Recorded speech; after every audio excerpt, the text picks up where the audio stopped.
Well, I finished chewing.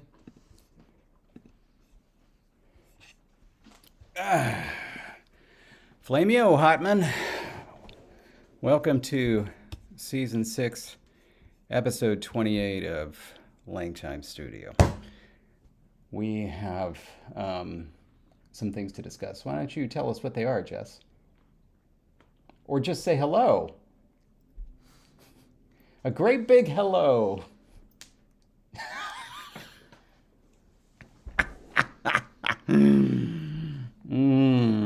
Okay, I made the mistake of grabbing a very large handful of peanuts and chocolate-covered espresso beans Yeah, right before David was like, "Here we go." yeah. And I also forgot my water. Everything is just askew. Oh, I'm so glad Jonathan's here. I hope you'll be here for at least 10 or so minutes, Jonathan. why does Jonathan have to leave early today? Oh, I don't know. Oh, okay. Yeah. Yeah, I do apologize, but the espresso beans were necessary. I am low on energy today. I'm having an allergy attack. There's something in the air outside that does not agree with my body. Oh. And David hit the table. So sorry for whatever sound came across from that. Speaking of which, I better open up the old system settings and double check that. Yeah, we were at the wrong thing. That should sound a little bit better. Very sorry. Also, Jake, I resent the implication that I didn't watch Club yesterday. I watched a portion of it. Just because I'm silent doesn't mean I'm not there. Yeah. I did watch a portion. Part of it I did have to leave because I needed to shower so we could go run the errands, which is why David left, of course. But you'll all be happy to know that we got 3 whole really big things done that Yeah. we have been putting off for about 23 weeks. And so, would you stop banging on the table? Well, I'm trying to figure out what the thing is that's rattling so I can move it so it doesn't do that anymore. Anyway. So anyway, it's very exciting that we got some big things checked off our to-do list. But it did mean that, yes, we both had to leave club yesterday. There were. Oh, did David say I wasn't there at all? Well, no, I said you weren't there at the moment, but Okay. So at the moment, he was probably telling the truth. actually, a very Mateus reply would be something like, "Oh yes, I watched Let's Have a Booba, but there was nothing I felt worthy of comment." Otherwise known as, we love you, Mateus. Yeah, you're honestly a very huggable gentleman. Anyway, so are we ready to get down to what happened? That's great, Mateus. I love you so much, Mateus. And no, Jonathan, I did not take that as sarcasm. I think anyone who is a human operating as a human understands the importance of getting big tasks done that are big, but probably actually small in reality in terms of what steps were needed to take. But sometimes it's like you got to go someplace to do them, and that means that it's a big deal when you finally get them done. Yeah, it's nice, to get those things checked off your list every so often. It can be a little adventure. And it's so nice that there are animes that focus on these little adventures, like Ghost in the Shell standalone complex.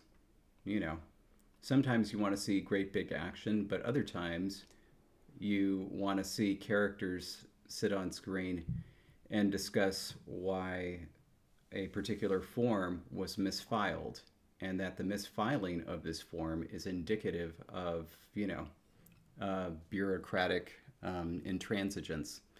And you would like to see characters discuss this in detail for like 7 minutes. Is this a real thing? And so there we have Ghost in the Shell standalone complex. I've got too much Benadryl in my system for you to be doing stuff like this today. Yeah. It's not allowed. What you need to do is take that Benadryl and turn it into Benadrenalin.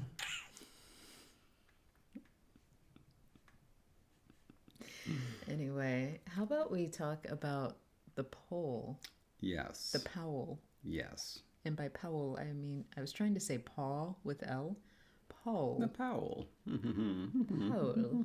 Powell. Oh, Jake and I are twinsies. We're both wearing purple. Yes, and that is exactly what Woke with Yushu animes are all about. And let's be very clear, though, Mateus. I am talking about Ghost in the Shell standalone complex, the anime television series, not necessarily the movie that came first or any ones that followed. It's specifically standalone complex that is just so delightfully tedious. Just honestly terrible to watch. It's really good to watch if you're drifting off to sleep and need a little push in the right direction. David's trying to open a bottle for me. Yeah, having seen the movies, Mateus, I really invite you to take a look at the series. It's extraordinary. I've never seen such a glaring mismatch in the quality of the opening theme song and then the rest of the anime. It was a big push. Yeah. So let's talk about the poll. This poll was one that I always look forward to every season. And to find out how people vote against what you want, but then later you find out that you actually like the font you create. Sarkishe was fine. You ended up really liking it.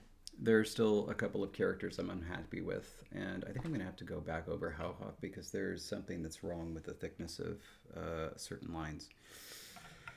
Okay, so anyway. And I think it needs to be... What deplorable thing have they done to us this season, David? Oh, just you wait. So, the poll was for the style of the orthography. It's not the it's not like we're dealing with actual letters yet. It's just the style. And so, in order to do this,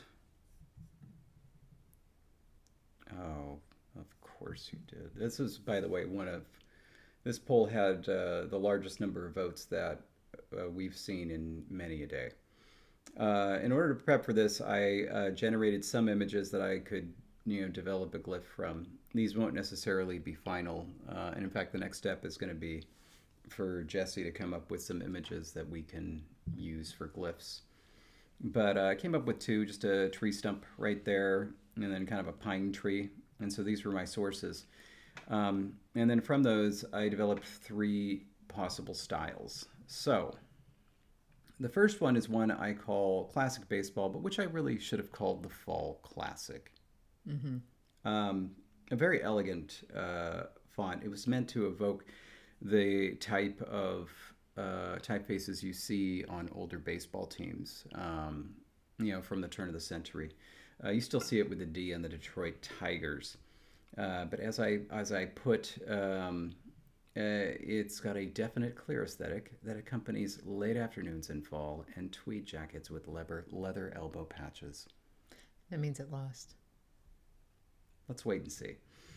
Second was Bubble Puff, and this was kind of like a sans option that was, it was like more fun, I guess. Like the difficult thing was going to be like these rounded corners that I was going to employ, but it was to kind of give it like a sans like puffy sticker look to it. Based on your use of some verb combinations there, this one also lost. Then there was this one. This one won. I don't actually know. This is all based on David's use of words here. It's pretty boring, but it was supposed to kind of look like Tinker Toys. So basically, it was going to operate on two radically different thicknesses. You could imagine like if the thick lines were 200, then the small lines would be 50 or something like that. Anyway, and then to kind of build up characters in that way. Each of these, by the way, is the stump and the tree. So stump, tree, and stump, tree. So this is what happened in the poll.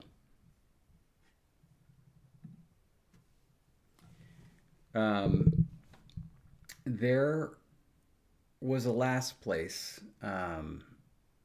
option that got one vote.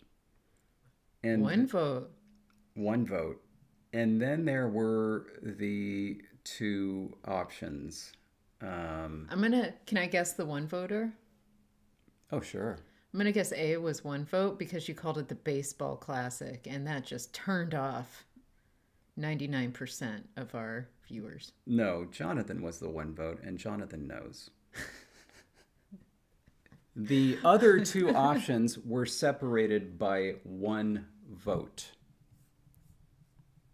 Okay. Jonathan's vote that was applied to the option could have tied things up. Okay. 22 to 21. And so the winner for the moment is option C. For the moment. Because I'm going to give our one voter, Jonathan, who is here for at least 10 minutes, I'm going to give Jonathan the option to tie this poll and change the result. So, Jonathan, B doesn't have a ghost of a chance of winning.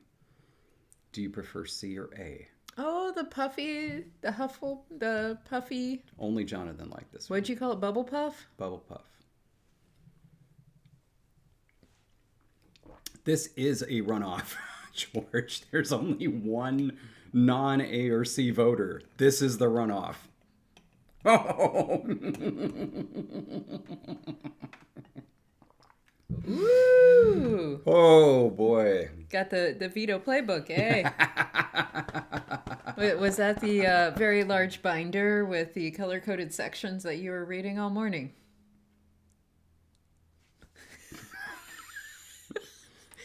Jeez, I got him. She did. He literally was like, "What did you see me with?" Oh my god. Oh, yes, indeed. So, with a tie, of course, the option falls to us, or the decision falls to us. And what? Oh, so Jonathan just tied it? Yes, Jonathan just tied it. I've got to fix my hair. I'm sorry. There's like one section that was sticking up further, and every time I moved, I kept seeing it. So now I got to fix it.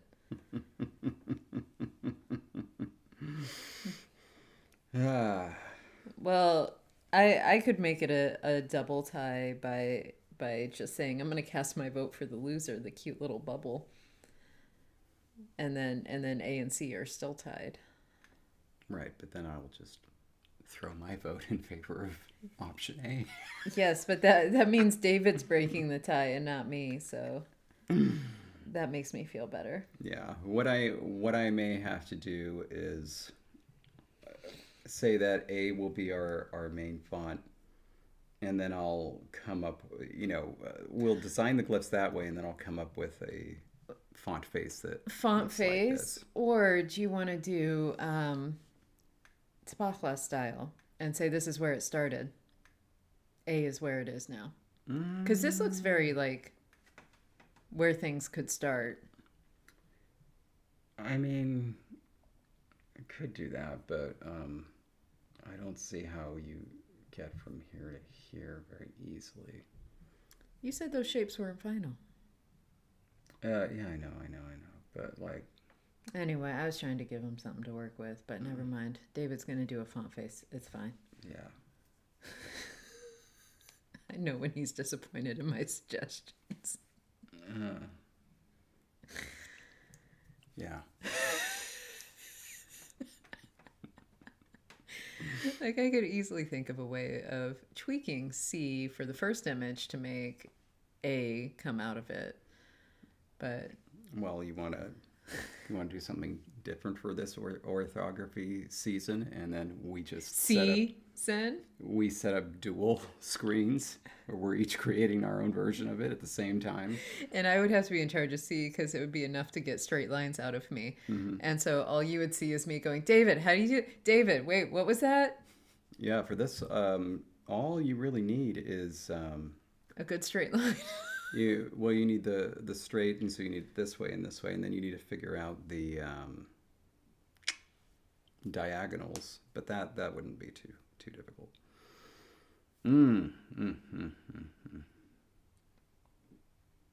Excellent. Yeah. Okay, so option A is our winner. Yes. Thank you, Jonathan. Thank you very much. You have made my evening hours that much better. Not that David holds on to grudges, and not that David complains about things that don't go his way.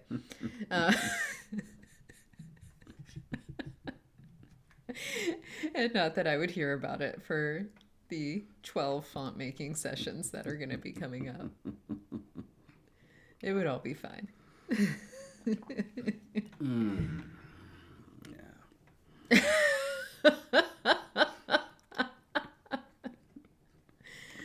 Oh, Jake. Boy, David out of context is really radically different than the David I know. I can imagine, I once suggested, I think I may have suggested it to George, a kind of Conlang News YouTube show where it was a weekly show that just wrapped up the week in Conlang News. I can just imagine that's called David Out of Context. Yeah. What is this? We could get David to do them too.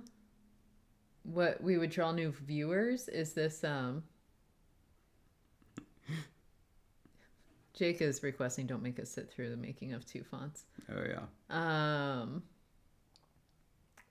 But there are shorts. Is that the Conlangery shorts, or is that what you would maybe do? Is that what? No. I'm looking at Mateus's comment. I was trying to figure out what would. Yeah, I'm actually. Oh, I see. Like doing what? Like what kind of shorts? Like what? YouTube shorts. Okay. No, I understand, but like on what? Like what would the subjects be? I'm just out of like curiosity.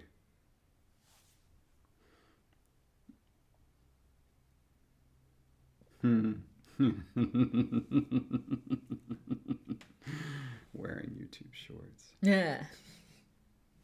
Nice. Okay.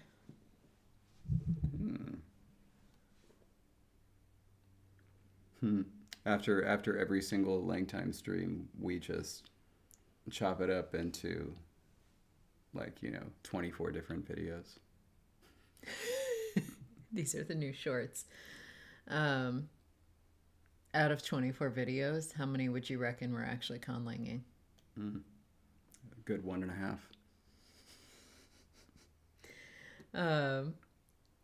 Just David out of context. I was going to say, or just like reduce the episode to the moments where we actually conlang, and suddenly a 2-hour live stream becomes, Oh yeah, something like that would be really 18 minutes. cool. And originally I was going to employ somebody to do something like that, but they just had too much. It was during the pandemic, and it was just kind of beyond their capabilities, which I totally get. Not like capabilities, but it was just too much for them. I get that.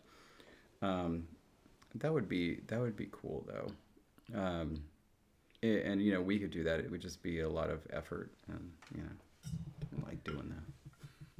Oh yeah, the Kopiko slogans, that could be good. I do like the learning language idea. That's cute. And who stole my cat? I'll find you. Hello. It does all right. All right, David. So say I'll find you to the person who stole the cat or the cat. Personally, I'd care more about the cat. Indeed. Well, I guess if you found the one, then you'd find the other. Assuming the cat didn't run away, because the cat's smarter than the thief. Yeah, unless they sold the cat. Okay. Now, David. Yeah. I think it's time to return to the language, because the font voting is sort of off to the side at this point. Yeah. We're not ready for the orthography, which will disappoint Magpie greatly because it will be unique to Newly Sioux and not borrowed. Oh, yeah. What a weird thing to be upset about. That is my pronouncement on it. Surprising. Anyway. But yeah, you'll be disappointed. All right. Let's Where are we? I don't know. Like we were, we were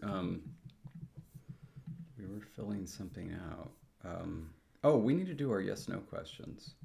Because we had figured out we had figured out the WH words. Yeah. And we have some examples. We don't have the more complex WH words yet. Mm-hmm. I don't rightly remember if we had full ideas for that.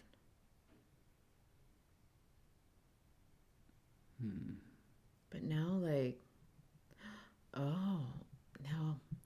I suddenly, suddenly was like, why did I use an example of Newly Sue recently? And it was because I had replaced dialogue in the Conlang guide with Conlang nice. examples of Newly Sue. And that's why. Occasionally someone in the past has remarked, Harumph, why weren't there more Tolkien examples in the art of language invention? It's because I had to secure the rights. That's why there were so many examples from my languages and also examples from languages that weren't in TV shows. I had to secure the rights. Couldn't even use languages that I created in TV shows. Man, the second edition of The Art of Language Invention, or, the one with the blue cover, I wrote a whole section that was talking about, I believe, negation in Munjaku, which is a language I created for Emerald City on NBC. It was really good, and I loved it. Got the blessing of the showrunner of Emerald City. Went to NBC, and they just said, nah, don't want to do it. So then I traded it out for Angala. I was like, we got the rights to that. I'm sorry, did I give you rights to that language? What was that employee? My 49% ownership stake. Yeah. By the way, just as a reminder, as we are looking at the autumn of our beaver language, Newly Sue, we are going to be moving on to our Fox language. And for those who have a special interest in it, the Fox language is going to be our first a posteriori language, or in the sense that it's going to be derived from the same proto-language as Haugoff, yeah. Oh, George, you shouldn't need rights to do a lot of things, but it's the publisher that wants us to get those rights or not. And right now, my discrepancy lies in whether it's quoted dialogue. It appears that I may be able to use the language if I construct my own examples from the language without using any dialogue. Right now, that's what it looks like. But yeah, it is really, really sad that you can easily find any of this dialogue on the web, on the internet, and not even from David's sources or whatever, just from people posting it because they have videos or they've done their own analyses. And it's you can readily find this information. You can readily find transcripts of TV shows and movies. And yet, if you put even a single sentence in a book, they're like, oh, we want you to get rights. And of course, how are you going to go get rights for some of these things? Who do you even contact for things that you weren't the one working on? And then even if you do find a person to contact, whether or not they'll actually answer you, because a lot of them don't care, because it's they get this email about, we want to use one sentence from a line of dialogue, and they're like, whatever, and they don't answer. And if they don't answer, then that means you can't use it. Yeah. So anyway, all this to say, I have gone through great pains and am going through great pains to remove any dialogue. And I have further drawn every single image that will appear in my book. I have self-created every single figure that will appear. Yeah, that's why the sagittal section in the art of language invention is looks hand-drawn with a pretty thick marker. Yeah, that was me. Oh yeah, I drew my sagittal section too. Well, you're just a lot better. So much better. So yeah, it's a lot of work, but yeah. So what was I going to say? something about that. Oh, and by the way, and just to make it clear, there is a sharp distinction that needs to be drawn between what is legal and what the publisher, who is the one that is actually going to allow you to publish your book, wants you to do. So, while we might come to an agreement and it might actually be true that what we want to do in this book is legal without having to ask for permission, if the publisher wants you to get that permission anyway, then, I mean, what are you going to do? You can try to convince them, I guess. It's probably not going to work because it's not worth their time. And also there's like malicious lawsuits where it's like, all right, yeah, if you fight this all the way to the end, you may win. But this is a company that has billions of dollars and you are not. So we're not. Yeah. What? Sorry. What? I went to the horse track. And spent all those billions and we're left with not. They were really billions. They were really excited when I put $4 billion on Little Lasty. But then Little Lasty. Little Lasty did the name justice and was a little lasty. Yeah. Well, what's interesting, though, is that the publishers literally make you sign an agreement that anything that's dealing with copyright is on the author. So the publishers just don't want the headache of their author being sued. They wouldn't get sued. I would get sued. Because they very clearly say, like, it's on the author. Yeah. And so, anyhow. Yeah.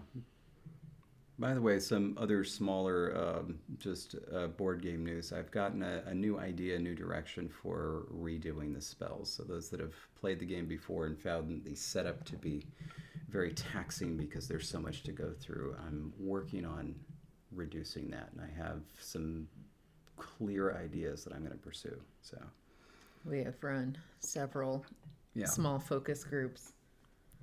Because it's limited, because our focus groups are limited to the application of improving one specific program, we do not need IRB approval for such focus groups. I'm going through a little training right now. Oh, let's actually take a moment and resolve our other poll, because I think that we can actually settle this right now. So, our name poll. Oh, yeah. Was there a clear winner? I forgot to check after like the first round. Yeah, I let it stay up for a little bit longer, just because. Mail drop. Mail. All right. Bingo. So, let's take a look at the name poll. It was up here. All right. Load more comments. Oh, Bubba, I see what you did there. You've got a great little punny sense of humor. Okay. So, a lot of good suggestions here. Bubba's, sorry. David already is onion in another language. Ingala, in fact. Yeah. So here were the suggestions we got. Artifactsian suggested the latter, which was based on something we said in the stream. It's amazing. It was very funny. And then Jake suggested to smite, but in order, or to slay. But in order to figure this out, you have to go to Jake's original example. It was Jesse to smile, which I thought was nice. And then I commented, you misspelled smite. And so then Jake went ahead and added that. Have I gesmoted the results? And well, Jesse, you smite, and that is why I am smitten. Aww. Oh, shoot. Sorry. That was so sweet that I jumped a little bit and I hit the table. I do apologize. And Artifactsian, so glad to see you here. I don't know how you keep popping up so late your time, but I'm so happy that you do. Okay, so let's look at the other options. Oh, thank you, Jake. Minnie had a suggestion for Jesse. I'm just going to read this out. Jesse, a multi-purpose word for anything that is simple in structure that can be used as an ingredient or component in something more complex. An art or craft supply, an ingredient, a component, a part, an element, ultimately from the word for a type of mud used to seal dams. It's very clever. It is very clever. And then Minnie's David's suggestion, host, some beaver who opens their house freely to other beavers, a concierge or a landlord. I like that. Tabby offers to build or builder for David. I really liked that.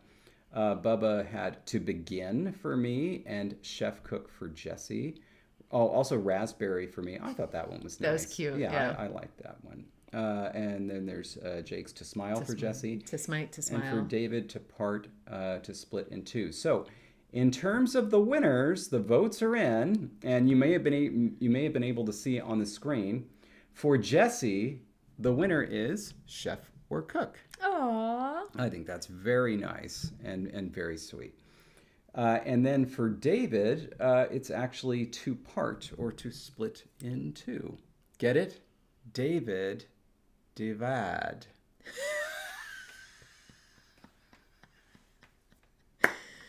Oh my goodness. Now, wasn't your name like conflict in one of the last languages we did? I don't remember. I think people may see you as a little divisive. Me? Divisive. When have I done anything controversial?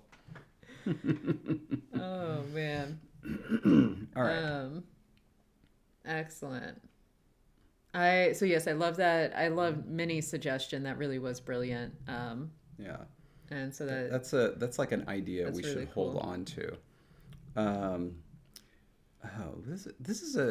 love this idea. Dark Horse, beavers make excellent tea because they steep the tea in different barks. It's really interesting. And they know which barks taste best. Yeah. And what blend of barks. It's really the blending, I would think. Yeah. Other animals, I'm sure, have tried different barks, but never know the precise blend. By the way, Joe, I know a lot of you are going to be wondering, because since the Emmys just happened, why Conlang Conflict was not nominated for an Emmy. And the truth is because it actually aired after the season was done. So you'll need to look to next year's Emmys for all of the Conlang Conflict nominations, which I'm sure will come. Like water spit take. But I was drinking kombucha. That would have been really, really bad. But that was good, David. Mm-hmm. All right. So now I wonder, because you may or may not know this, but I'm not a tea drinker. I don't think I'm as bad as Ted Lasso, but I am much more on the Ted Lasso side of the question when it comes to tea. And there was a Brit who was like this, wasn't it Bibleridian? Wasn't it Bibleridian that doesn't like tea? Oh, Bibleridian does not like tea. Yeah. Anyway, so I would really be interested in a tea drinker experimenting with different barks to see what the difference is. I think that would be cool, but it would need to be somebody that likes tea. Look at this, Karis, another Briton that dislikes tea. Wow. Yeah, Bib's tea, I think, is milk with potentially a tea bag waved over it. I may be wrong, but I feel like that's what I remember. Oh. I will let him correct me though. So far, birch bark is lovely. So far, the English in this chat are the least enthusiastic about tea, and the non-English are the most. I drink tea when I am sick, so I will probably have some tea tonight. Yeah. As my ending bedtime, but that's because childhood when I was sick, my mom would make tea with honey for me, and so now I don't use the honey, but I still drink the tea. And it's got that psychological thing going. So, and that's essentially the level of tea I enjoy as well, Bibleridian. The tea is just for a tiny dash of flavor added to the milk. I remember the first time I asked David to brew me a thing of tea, and he was like, "How long do you leave the tea bag in for?" And I said at least 7 minutes, and I think he almost dropped the hot water because he was like, 7 minutes? Are you crazy? And I was like, if you're drinking tea, you got to drink tea. You got to get some flavor. And he was not amused. Well, I understand it. Erin is a tea drinker, and I made tea for her for many years, and she likes weak tea because of the memories of her family not being able to afford, tea as much. So they would just leave the tea bags in there and use them repeatedly. And so by the end of it, the tea you were getting was pretty weak. Also, though, she experienced some disappointment that other tea drinkers may know, which is she is a tea drinker, big fan of Star Trek: The Next Generation, and of course, the most famous tea in Star Trek: The Next Generation is tea Earl Grey hot. And so she was very excited to try Earl Grey tea for the first time. Tried it and was immediately, ooh, I don't like this. Anybody else had that experience? There's a distinction between Earl Grey and Lady Grey. Ooh. Wow. Man.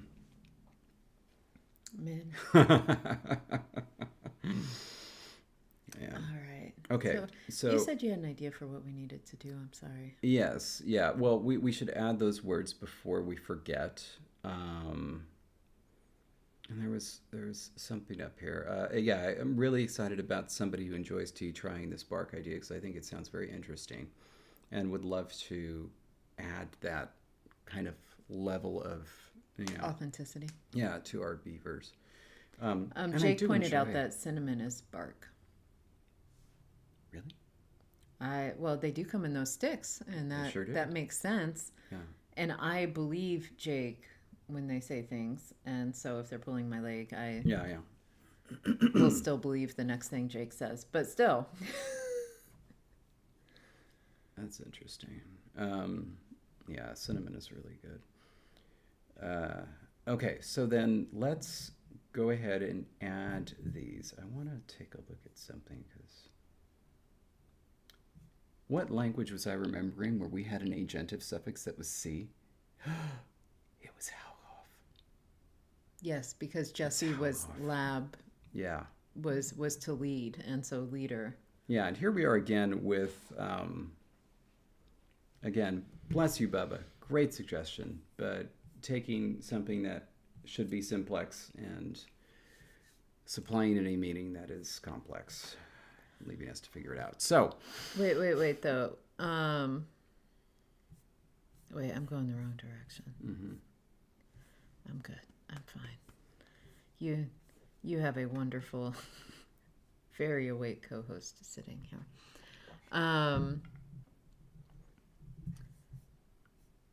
No. Okay, so all of these, would the agentive style... Have we ever done it? We did agentive essay. Right here.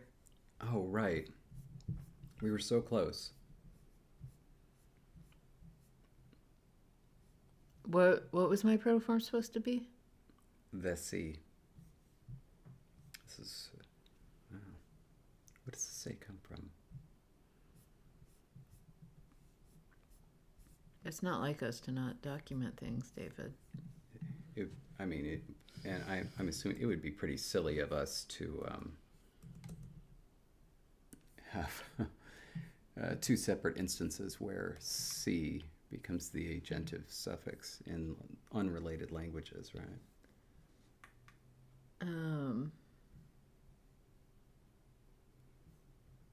going to guess that say actually comes from beaver, is my guess. Solid. Because the only other thing is that... This is it right here. So it was newly say and then newly su.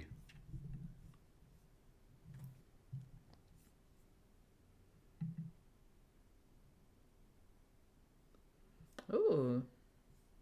Nice. Okay, so but what if we take the spirit of Bubba's suggestion and just have Thessie be the verb to cook? Yeah, we could do that. Like another thing I was thinking of, is one strategy for creating agentives is to simply use the zero derivative. So as a verb, it means to verb. As a noun, it means verber. We did create this, so I think that we created this and never created any entries with it because we did it for the language of the beavers. So nous lycée is a stander, and nous lycée is of the standers. Well, I also the zero derivation could be something that's done for like really old verbs, but it's not a productive thing anymore. And That's sort of true. like moving forward in the language, That's you true. expect the agentive suffix with a lot of things, but like for a subset of verbs, you just got to know that this is one of the zero derivation ones that you can do. Yeah. That's a good idea. But you're right, it's got to be or David, it could be phonologically motivated, and they didn't like the these, and any verb ending in "c" or "say" itself does not take the "say" suffix. Oh, if it's two or more syllables, we have this in English. We could like totally have some sort of phonological thing.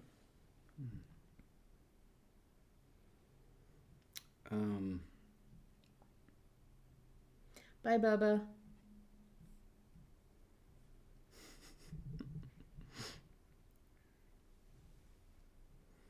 I'm gonna tell you, so a friend of mine got a deep fryer, and we did the same thing, trying to fry things, and we just went to the store and bought a bunch of stuff to try to deep fry, and one of them was imitation crab.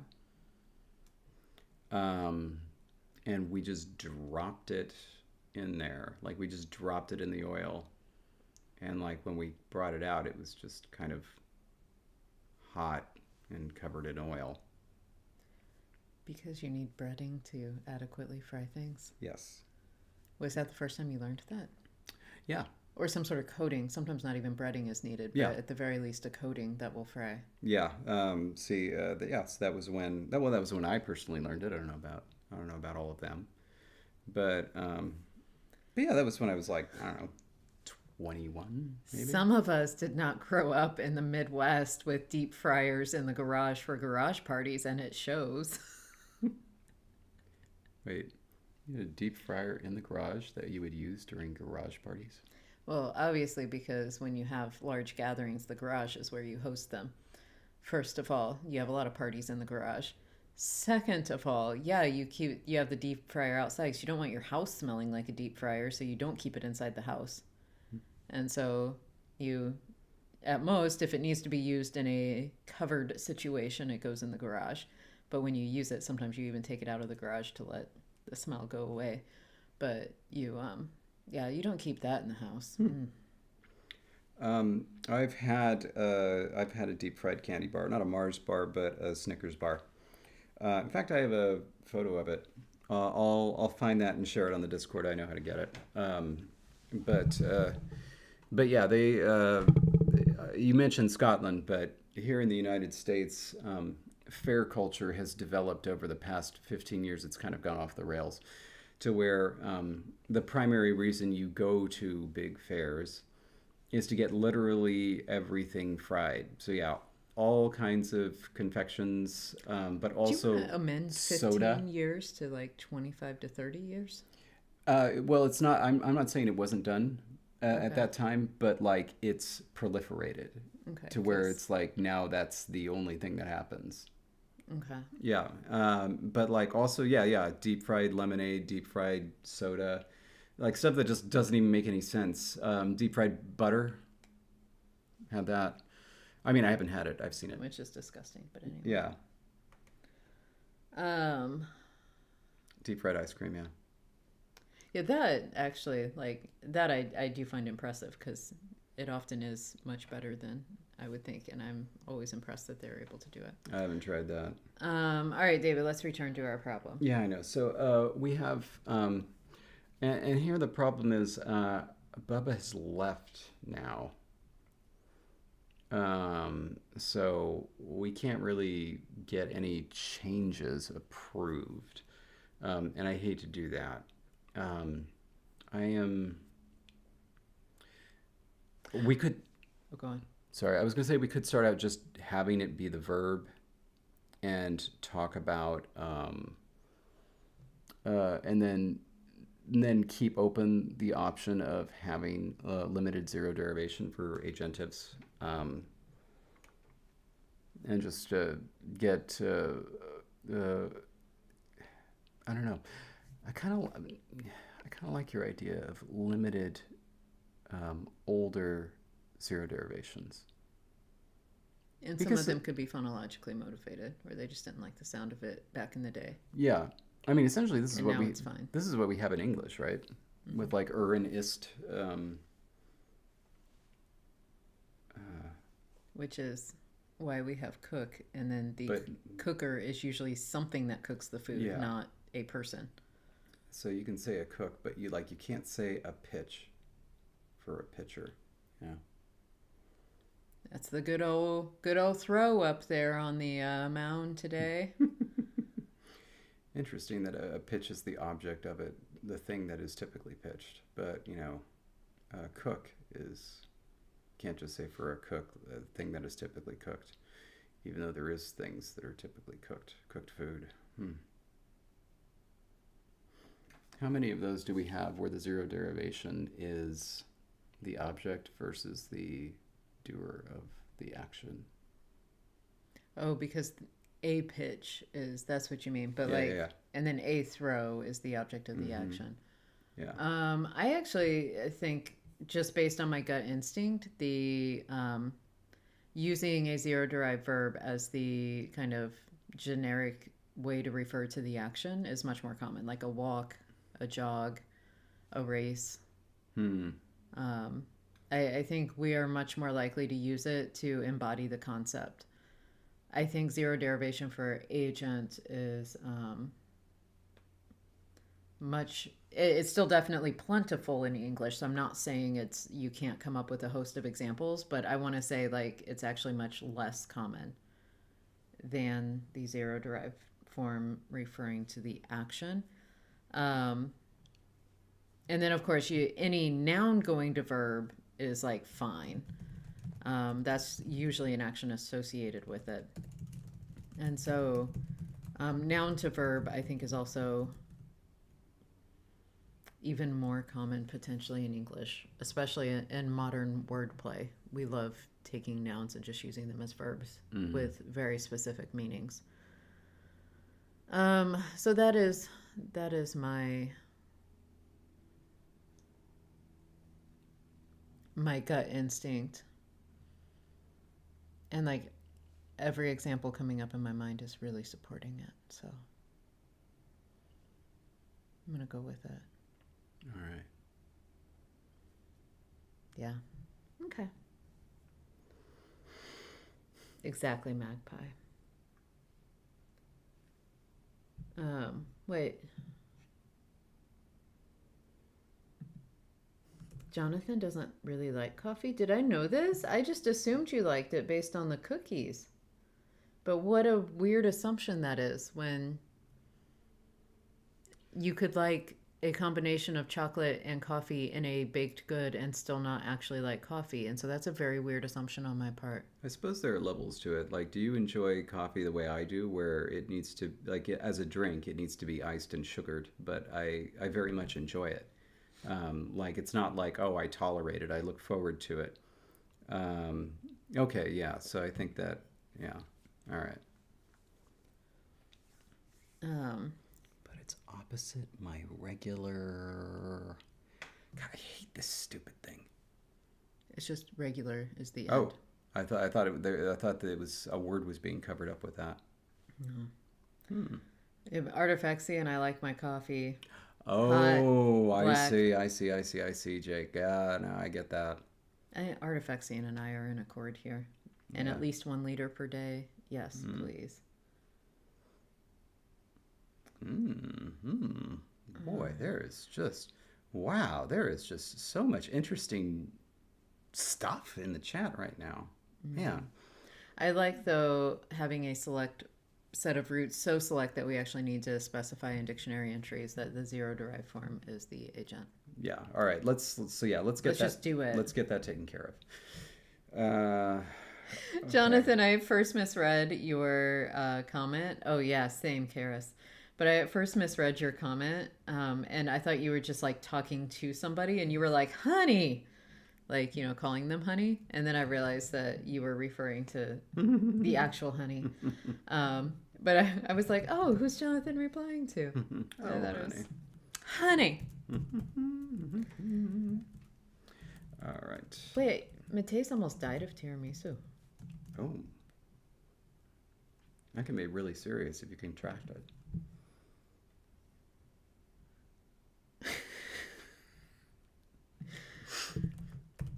This one, he thinks he's clever. He's no Bubba. That's true. Bubba's got some good. Oh, right. This one came from Daisy. Oh, that makes me happy all over again. Yeah, that's really good. Was it Daisy or was it the dental to turn it into the... It was the dental. I'm just looking for my tooth. There it is.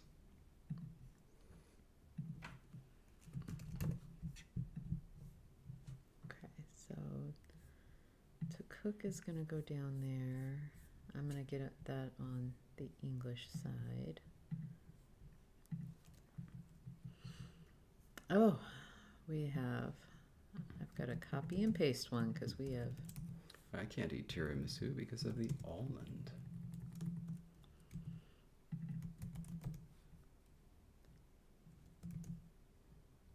Oops. All right, and then I went ahead and put cook and chef on the English side. Done and done. Okay, so now I got to scroll up and read. David, did you write the little note that it's irregular and it's a zero derivation? No, yeah. Oh, goodness, Mateus. I was trying to think if... what was I going to say?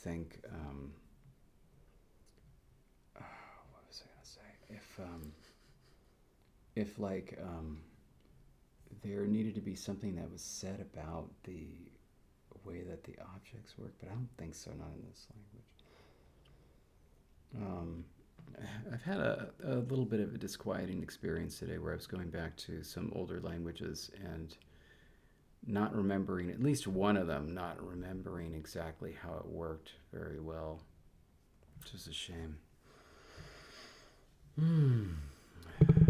Oh, see, that was it again. Where was it? What was wibbly wobbly? It's just the microphone. It's the microphone? Because it's actually hitting the base. Because there isn't enough rubber bandage. It's gotten stretched too much. Oh, man. Okay. All right, I can do this. Now we're going to do the noun version of it. And, chef, cook. Oh, we need to add in here that Bubba came up with this form, using our new method. We can indicate that, but this is not Bubba's word. No, I know. Okay, well, tracking that, it was part of that was tracking if they've got their 2 words, and I want to make it clear this was, well, then again, if it's one of our names, it would never be a patron word. Yeah. And so it's fine. And so I'm joining you. Okay. We're going to, I think it goes here.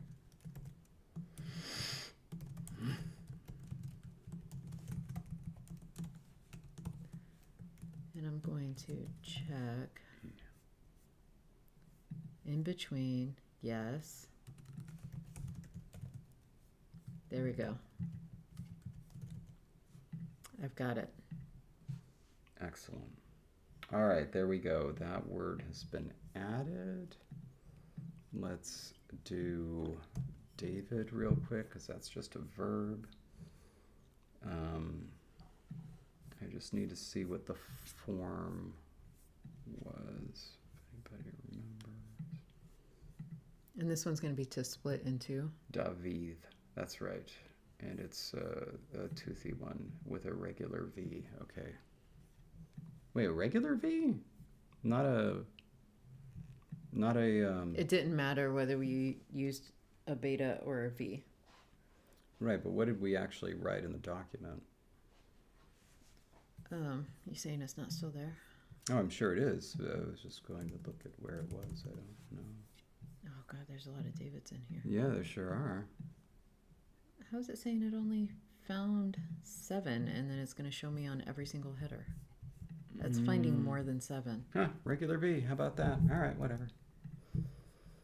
That's fine by me. Well, it should be because I gave you all the options and like you voted. Huh? I gave you all the options. Oh, well, I thought that one. Never mind. No worries. No worries. No worries. We let them have a little poll on what they liked better, and then you got the final say. All good. Oh my gosh. I just realized in English we could call the beavers the damn fam.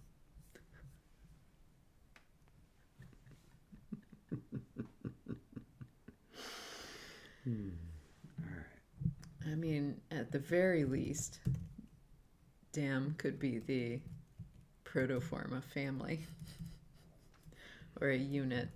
I really like that. Okay, so this is, and let's get that toothy D. To divide, to split. Oops. And it's David, right? Mm-hmm. To divide, to split, okay. Ooh.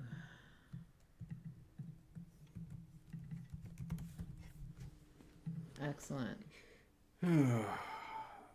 Yay. So Matei says, I don't hold with the Japanese obsession with matcha anyway. And I wouldn't say that the Japanese have an obsession with it. I would say they just use it. I would say that Great British Bake Off contestants have an obsession with matcha. My goodness.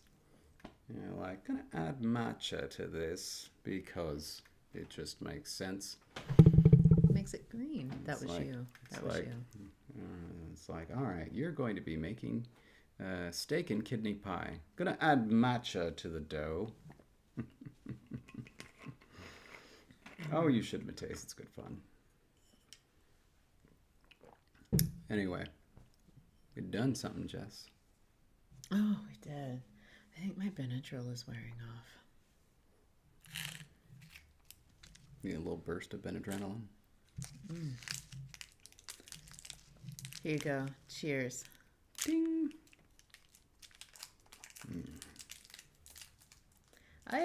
I rather enjoy even the newer seasons of Great British Bake Off. In part, I enjoy it because it gives me ideas of things to bake, and I still learn stuff, and so I rather enjoy it. And it's I can't get my package open. It is. It like tore in a weird way. You want mine? No, I got it now. All right. There you go. Cheers. Dink. Oh, I totally cheersed your finger.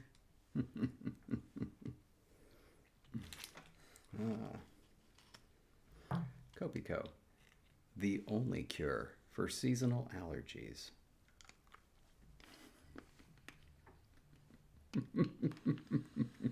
How I wish that were true.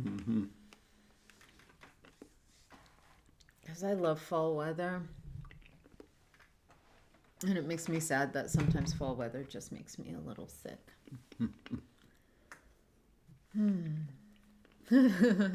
Mateus. Jake, you're making waves with our font making. Now. It would be interesting if, like, you set us each a task like a baking task. And then we, film the result of us making it. Because, Jesse would bake something and then I would do something.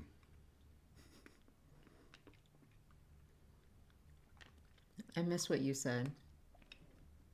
I would bake something and you would do something? Is this a TV show that you're suggesting? Yeah, well, we're competing for baking. Am I not? Have I been like half off the screen the whole time?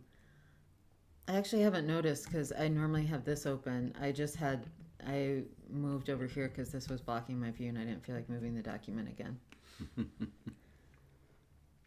And the GBBO contestants make fonts. Nice. Has it moved yet? Yeah, I think. Hadn't it? I don't know. I'm sorry. How am I still not in the middle? I'm really sorry. Remember, the green light's not the camera. Oh, it's to the left of the green light. Yeah. So just remember that. Okay. And I've been looking at you in real life. I wasn't looking at the screen, so I apologize. I didn't help you. But Logan is here with us for a few moments during a wiggle break on a long road trip. And so that's exciting. I like the way I look right now. You look good. I've got the weird lighting. We still haven't fixed that. I look okay. I look blue. Mm-hmm. Much more professional, Matthias. Nice dark horse. Okay. Oh, wait. What is Miles reading?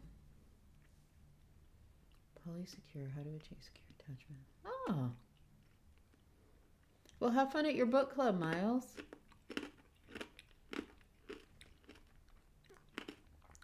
Nice. Okay. Questions? Oh. I don't think I've ever seen a book club where they read nonfiction. Some book clubs split their reading list, and it can be any book, whether it's nonfiction or fiction, and it's up to the person deciding the next book for what it will be. And some book clubs are strictly nonfiction. And so, yeah, definitely. And of course, there are also book clubs in like academic circles where like the whole point is to read a reference text or an academic text and discuss it. I was really not a good fit for academia. It was hard for me to take it seriously.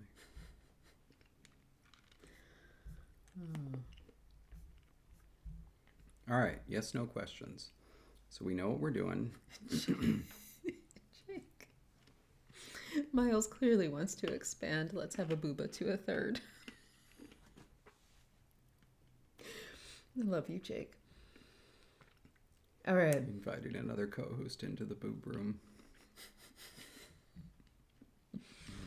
Oh, quick story, and then we're doing this question thing.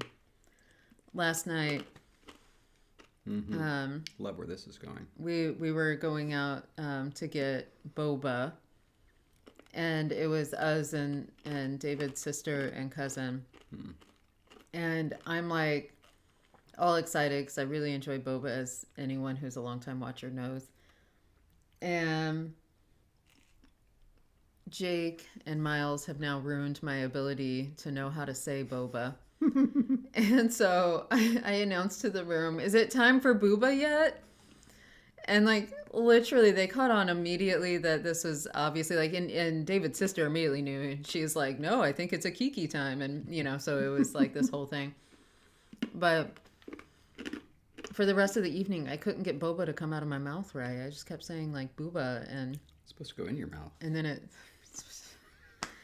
it stuck, and so they started saying it too, and so booba time was what happened last night.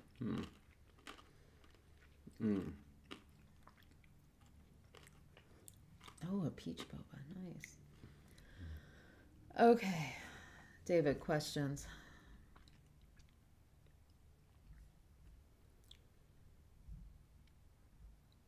There was consternation. I thought, interesting.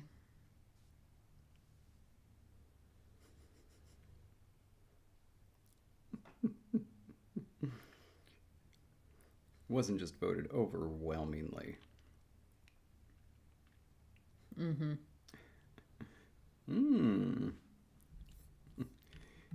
You know, when you're from Norfolk, they say that you're one of the Norflock. What was our word for or? Well, this is what I'm wondering about. So we need to, I hate having to do this. We need to go back over. How do we do this? What is the vene and the henna? Oh, that's a de-emphatic, obviously. And it comes from ne and na, and it's agreeing with the subject, and it's like you've got you versus y'all. Right. Just saying, I'm looking at the wrong chart.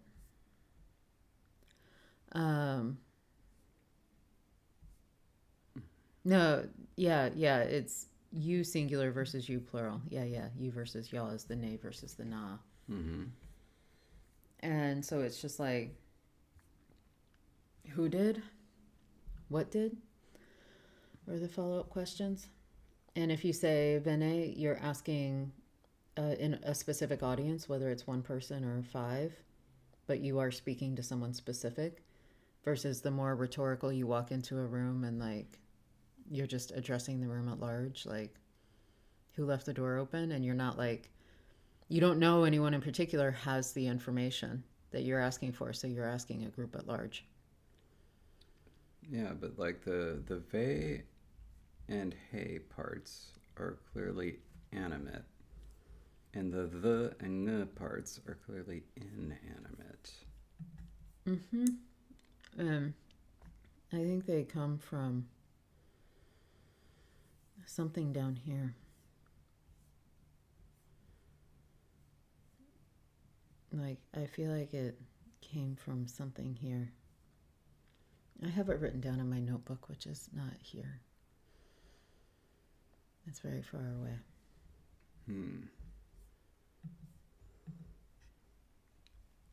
Oh, wait, here. There. It's written down here. A stock phrase. Okay.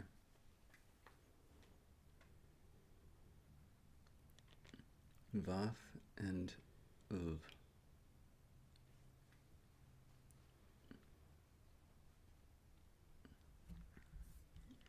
And those are protoforms. Ooh. They're just two different WH word protoforms. Yes.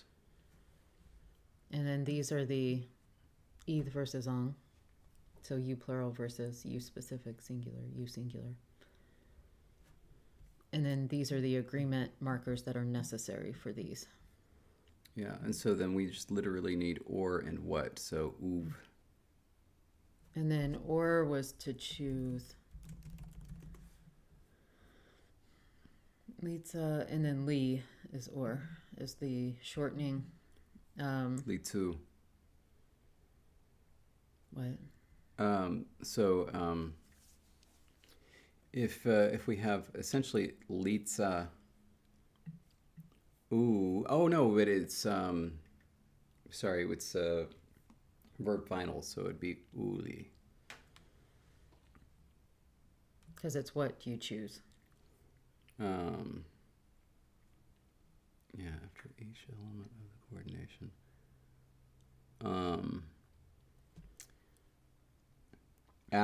Wait, or is used after each element of the So I coordination. think you would need to say like, the frog stacked the rocks, Lee, what Lee? Maliuli. Maliuli. So,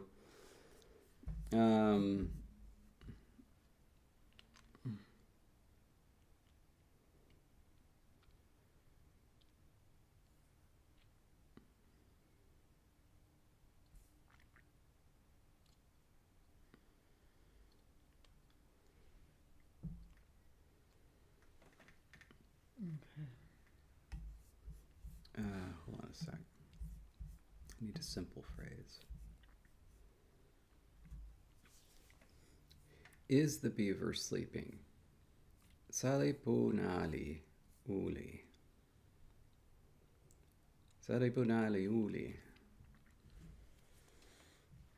Because historically, what you were saying is, you know, you were doing the beaver is sleeping, right? Yeah. You're like, the beaver is sleeping, choose that, or X, like, Or choose give one. me the other thing. And so you're either choosing that, yes, that's correct, or like, yeah, the beaver is sleeping, or no, and, other option wins.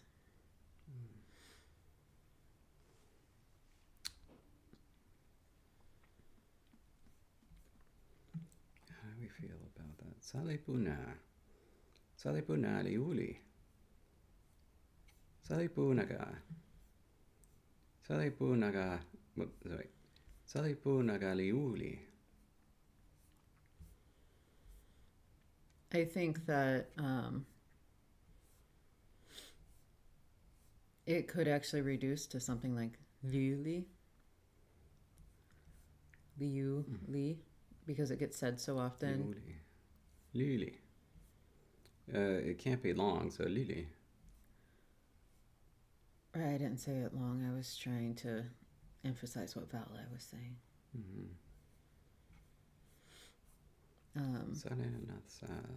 Lili. Lili. Salilanat sa lili. Salilanat sagalili. Sagalili. How did we do stress in this language? It was on initial. It's on final unless there's a reason for it not to be. This would be, but based on where the phrase is, it would be lili. Salipuna lili. Kind of, I like that. Salipuna liuli, as opposed to salipuna liuli. I think that's too long. I think it's got to be salipuna lili.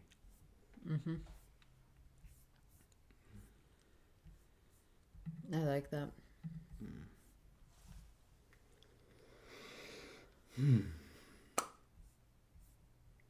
Yeah. All right.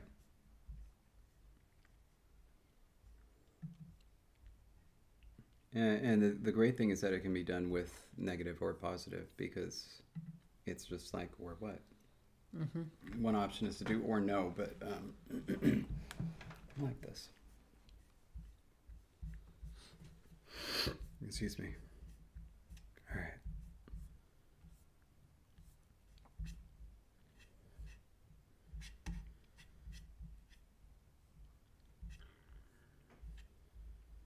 And then yeah. This works really well.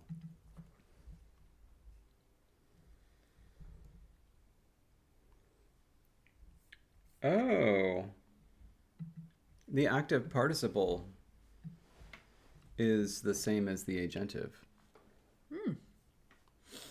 Okay.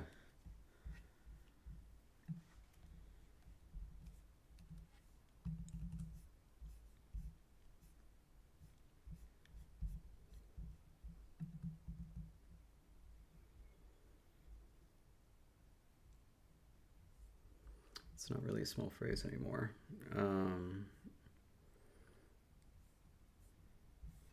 I'd say the particle came from the small phrase. Is a sentence final particle lili to turn a statement, any statement, into a polar question. The particle derives from a small phrase which translates to or what. Specifically, leave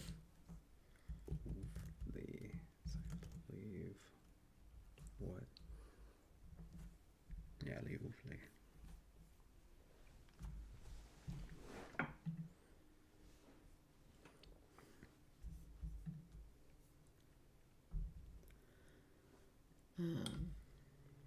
Cool. So we've got the beaver is sleeping and the beaver isn't sleeping. And so we can just add the examples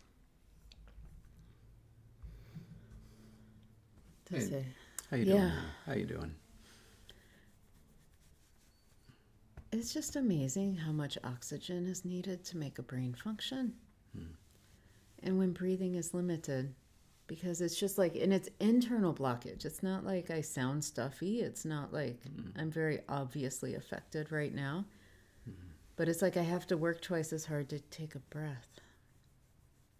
And that's making me very tired. Sorry. I'm doing great.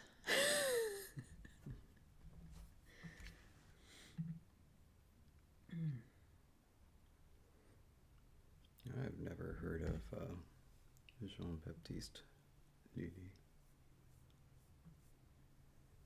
Oh, goodness, Mateus, I'm so sorry to hear that. Now, interested, what kind of... I do look purpley, and it's because I have What blue kind of music? lighting, but like right now I'm getting a little flush from not feeling well. And so my pink face with the blue lighting is really making me look purple. Yeah, also we don't know how to like put filters on this external camera. Lily wrote Lily buys. Oh, that's great. All right.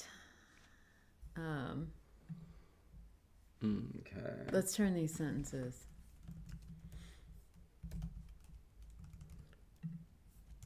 Positive.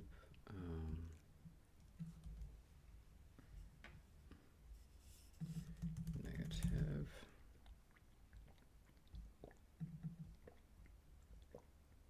Let's just say that.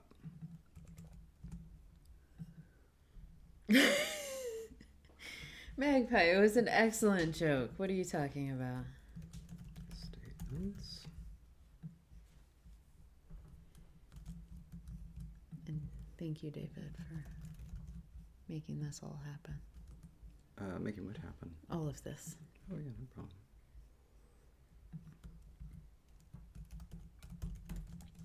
He died from a conducting accident? Weird way of saying he was electrocuted. Okay, but also, Jake, that's amazing. Jake says I'm always a beacon of light and joy, or smite and joy in David's book. Wonderful. Okay, John.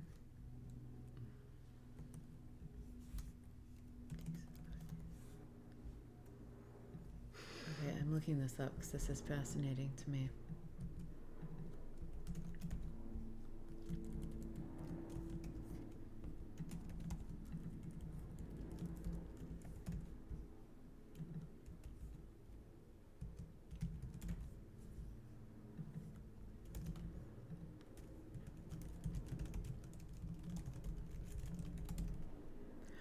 He struck his foot with his long conducting staff during a performance. And then he got gangrene. What year is this? Like 16. Oh, okay. 70, So this is like a 85? This is a classical music thing. All right.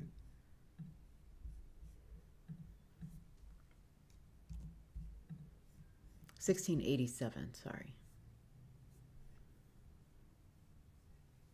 Wow. Yeah, Jonathan did specify that it was French Baroque. It's the same thing. It's classical music. It's One a genre. subset. Wow, I had no idea. That's... Oh, not classical artifacts, Ian is saying. Nope. This is the type of thing where it's like no, it's not new metal. It's like new noise metal. It's like that's where it goes. Listen, I apologize for any of the misuses I use of musical terms. David does not. I am not a music expert. Yeah, this guy is the like.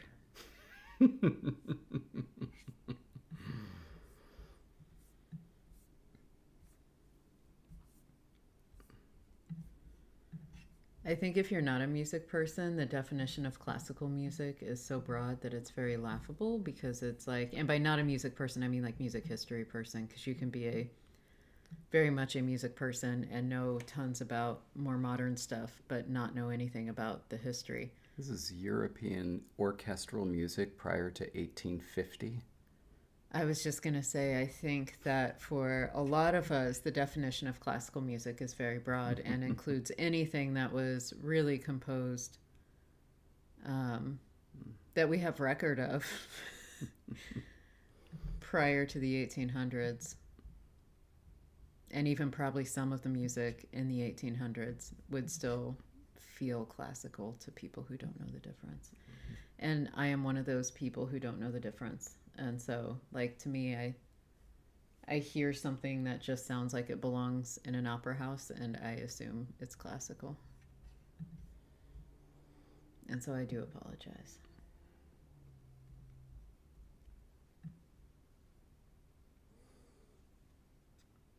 Well, I do have some good news. Old white guys with violins and no lyrics. That sounds about right.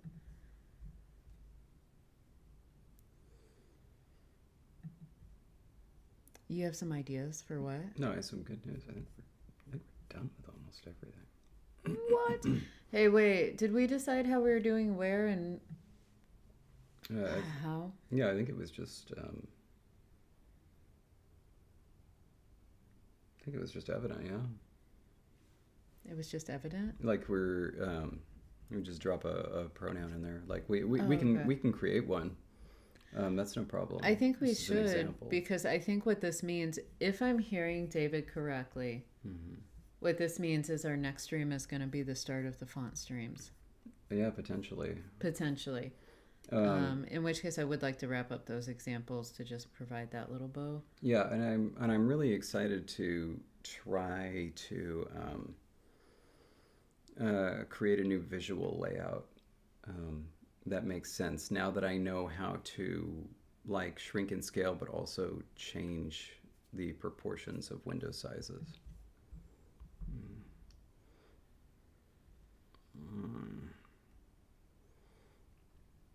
Let's see.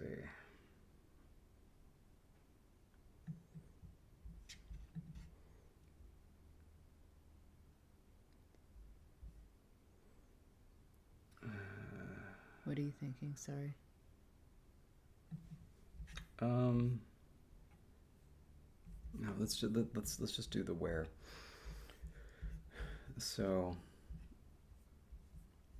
where do the beavers sleep, for example, would be nope, not when.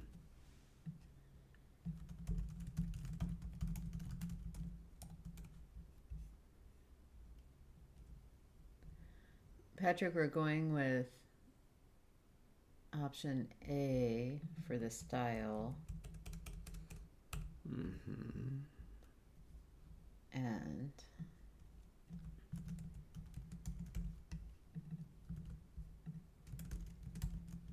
And then something cool about syllable things for the writing system itself. I forget.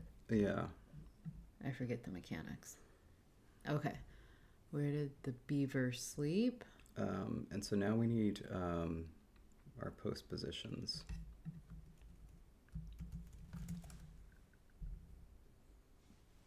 Not that one. Not that one. Not that one. Not that one. Not that one. There we go. Sa. And this one. So be sale nothsa. Yes, and it doesn't. And it's noth, not nith, nuth. Sorry. Because it's a inanimate.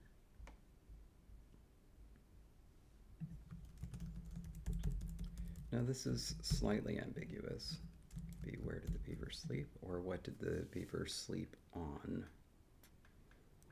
But that is a type of ambiguity that we can deal with. Yeah. Because, I mean, that's the same ambiguity that exists with where in English anyway.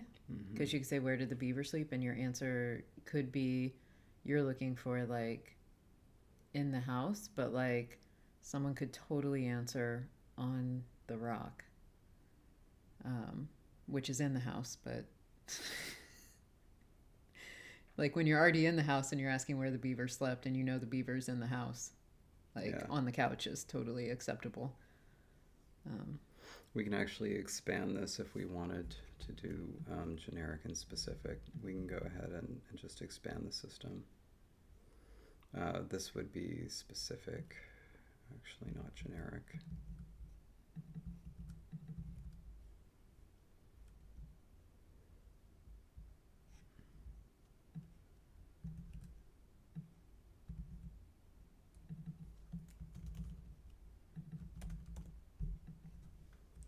Go. All right. What postposition we use for when? Have we talked about the temporal? No, we haven't talked about this, and there's how and why, but like we could ignore that. I don't know. That I feel like we should talk about how beavers view time. We have 33 minutes. What are you proposing we do if we don't talk about the temporal views of beavers? And if we don't discuss it now, that gives me something to discuss with you all next week as David is setting up font stuff.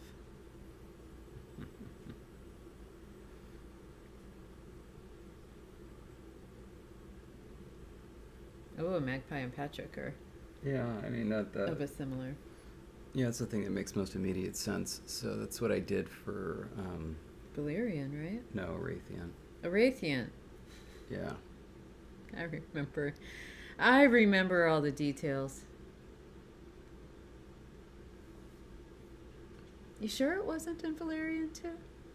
I don't think so. I thought there was something. No, that must have been an example we had talked about from a Raytheon. And I'm remembering the example more than the actual thing that you did with it, because it really stood out to me. So anyway, future could be downhill.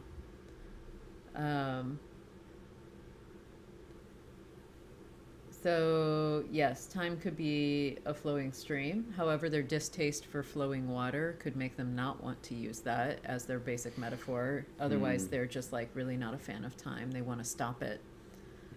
And they want it to be silent. In a still pond, when something enters the pond, the ripples go out. Well, the ripples go out. A thing could sink to the bottom. When they go into a pond, they go down, so it's from top to bottom. There's also a falling tree metaphor that could be made. They are nostalgic beavers. Because all those logs that they used to be standing up.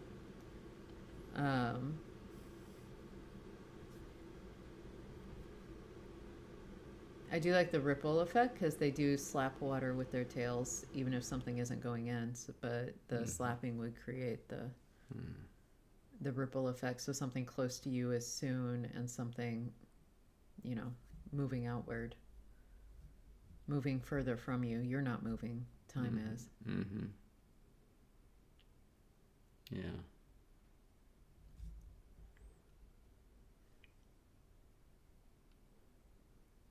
Yeah, I like this idea. They're not moving, time is. Because that's how they set up their little homes. They stop the river and then they make their little homes and they're nice, but then everything else changes around them. I like that. Okay. Oh, yeah. Also, the beavers have a saying, you can cross the same river as many times as you want.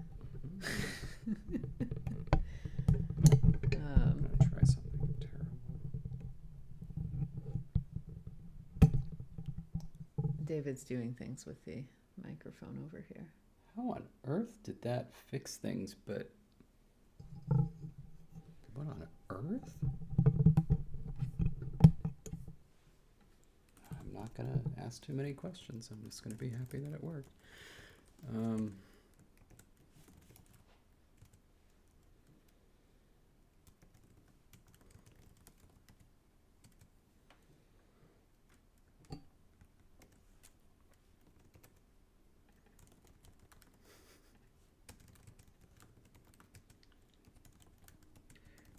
By the way, Patrick, I don't know if this was a joke, but if that really is what happened, if you'd like, we can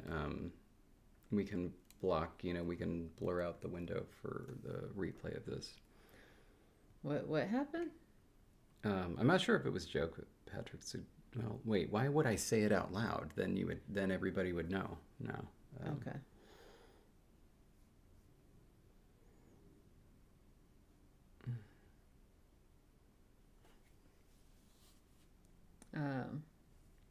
Okay, so I have time as a metaphor written down here. Yeah. Okay, good. Then the reason that this is important is we have to figure out, I guess, postpositions that are associated with this. Wouldn't an obvious postposition be, we have like an ablative, right? Going away from? Because wouldn't that be like the future is away from? You have ablative. What does it come from?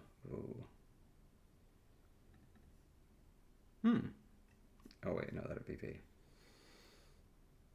Do you think that they disallow 1, 2, 3, 4, 5, 6, 7, 8, 9 as a social security number? Good question. Or something like 111, 11, 1111. To dim. So moving away is to dim. Remember that? Oh, and the ripples get softer as they move away. Yeah. Like a splash becomes smaller, smaller, smaller, smaller. But okay, wait. What are we trying to say? This is where I'm getting confused because like we have the metaphor, but like what do we do with it? What are we trying to say?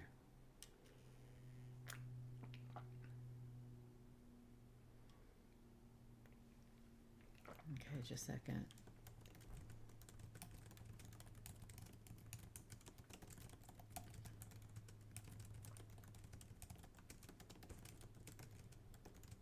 Just a second. We're getting...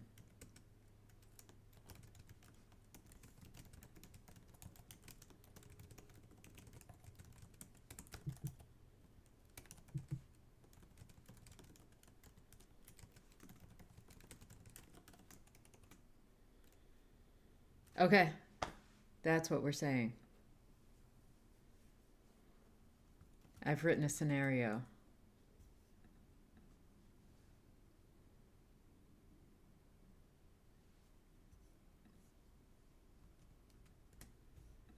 You standing there. I was doing something new, David. You standing there and the water is now? Okay. You slap him with your tail, represent the ripples in the distance of the past. They are the remnants of the slap. Yes. So it's not the future that's moving away from you, it's the past that's moving away from you. The future is like inside you still. Nothing's happened yet. Oh my God, the future is inside.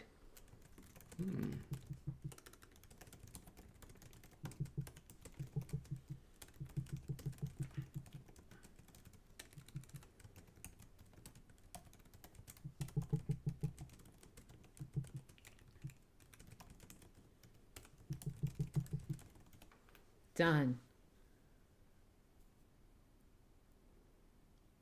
Interesting. See, I had to think it through it and writing it out, and I'm so sad I don't have my notebook because I usually write this out by hand, but at least now it's in the document. Yeah.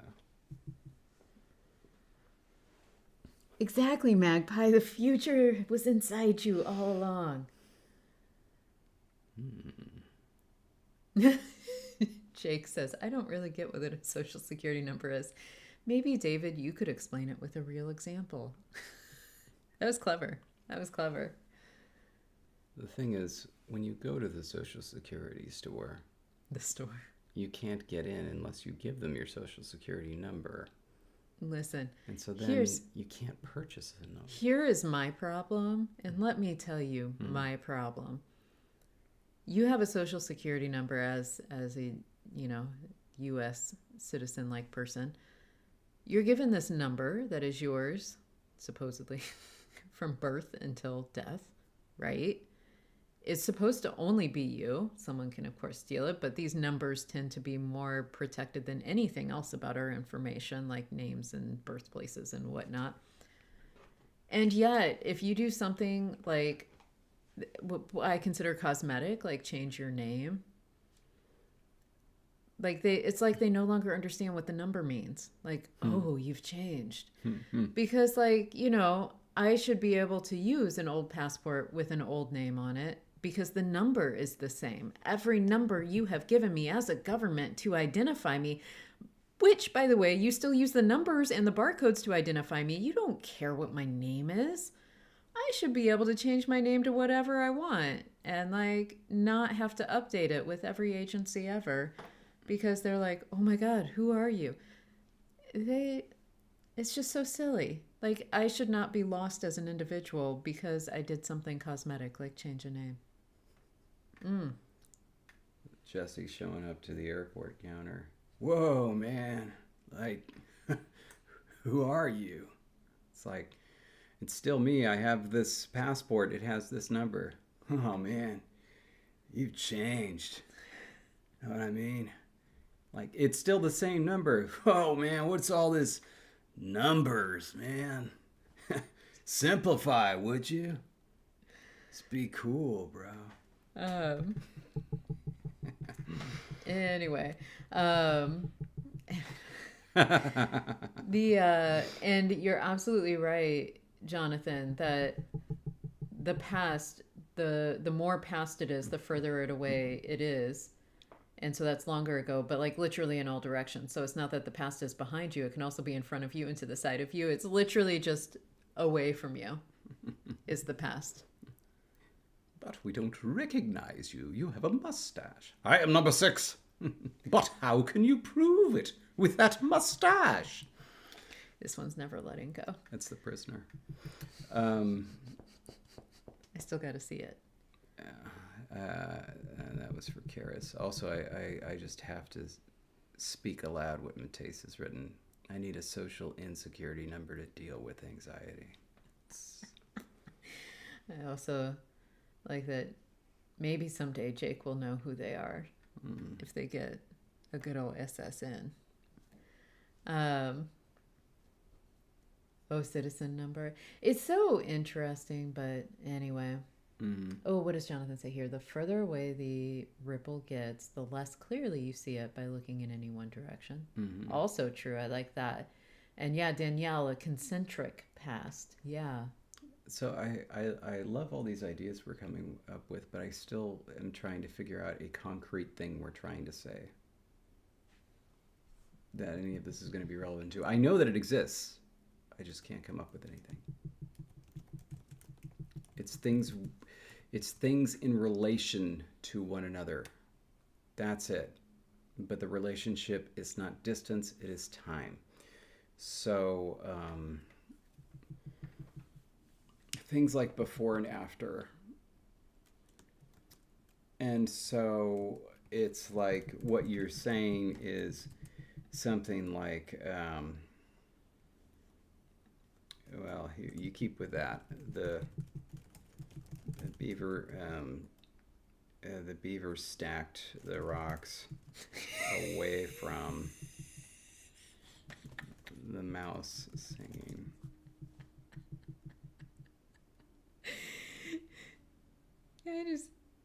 David's like, well, you keep up with that. Here, I'm going to enter down and type something new. And then literally types the exact words I have. No, I didn't want to touch yours. I just put it somewhere else. Oh my gosh.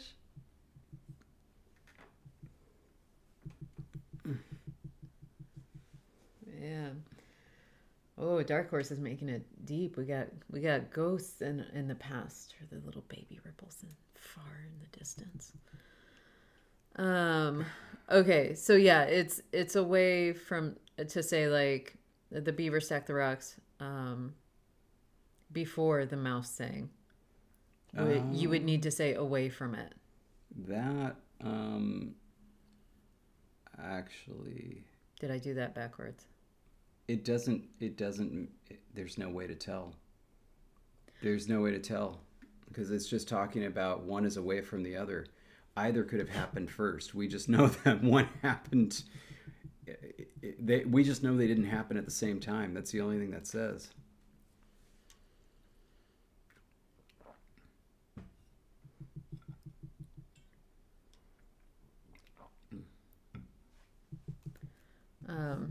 Okay, but what if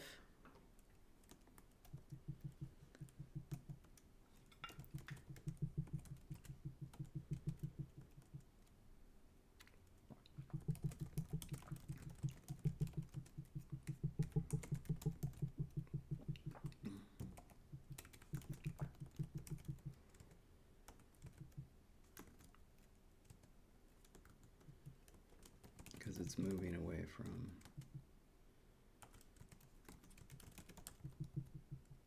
y is first? Wait. X is past and y is present. Because it's away from y, which means y is the thing you're measuring from. And so the y is still, it is locative.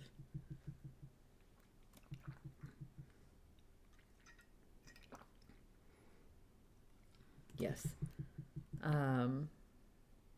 Yep, that's right. That's right. And now allative is going backwards in time.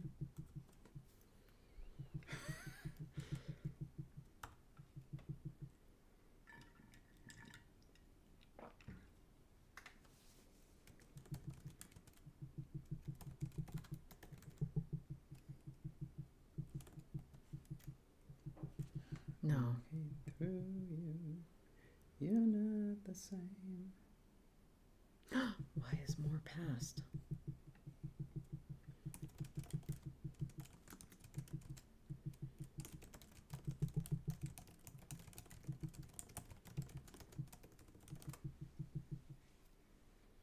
If X is moving towards Y, the assumption is that Y is further away and X is racing towards it. So Y happened first. So here, X happened first, and here Y happened first. Except the problem is that with the allative, X isn't moving. Ripples don't move that way.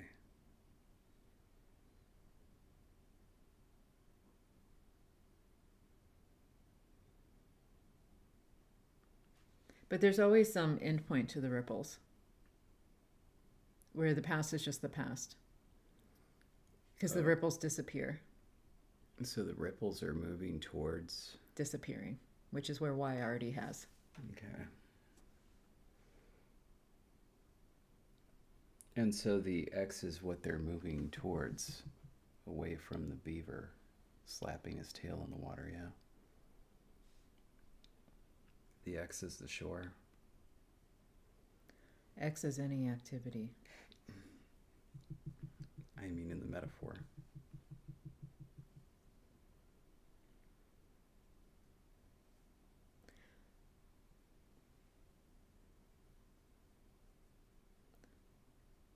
Well, in this one, X is further away already.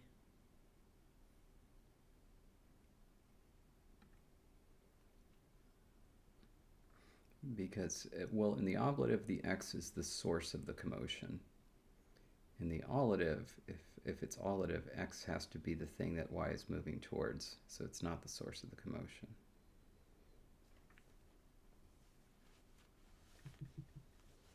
See what I mean? No, because they're both sources of commotion. The question is which one happened first.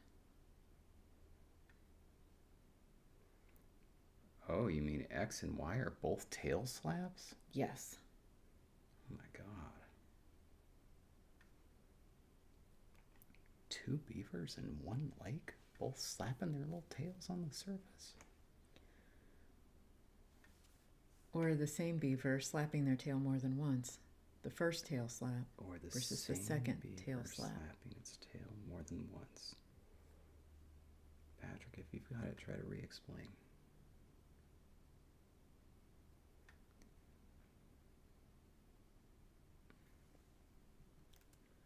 Okay, so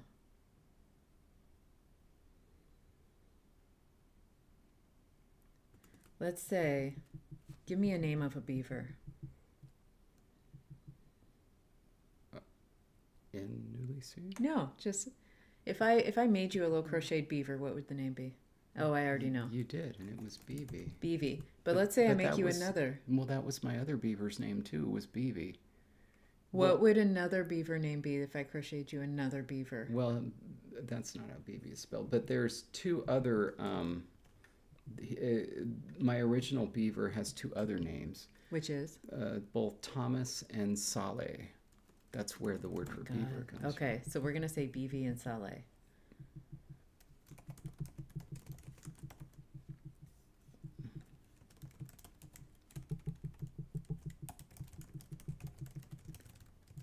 Okay, so they're standing side by side in the pond.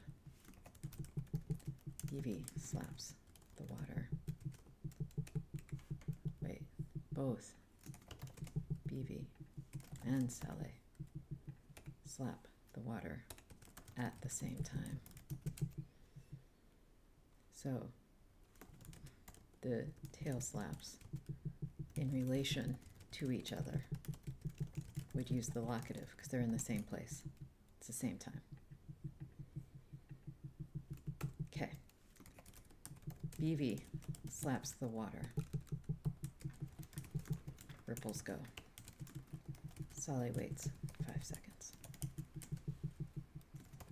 Then slaps the water.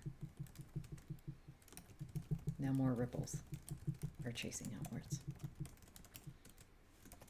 BV slapping the water is in the past. Yeah.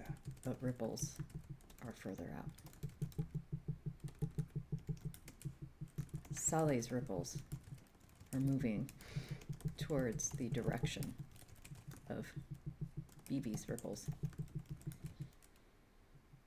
Because they already exist. Yeah, and so it's allative because it's going towards the ripples. Well, Saleh's action is allative. Right. BV's action is ablative because the BV slapping the tail is moving away from Saleh's future slapping of the tail. Mm-hmm. And then Saleh slaps it and the ripples go towards BV, so it's allative. But then are BVs necessarily going away from Saleh's?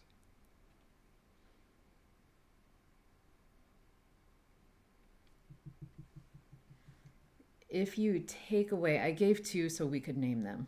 Yeah. Now take it away. 1 beaver. Okay. 1 beaver, 1 tail, slaps the water. Slap 1 is in the past. Ripples going out. Mm-hmm. Beaver slaps again. Slap 1 is still chasing away from the beaver's location. Now, slap 2 has produced ripples that are moving in the same direction and chasing slap 1.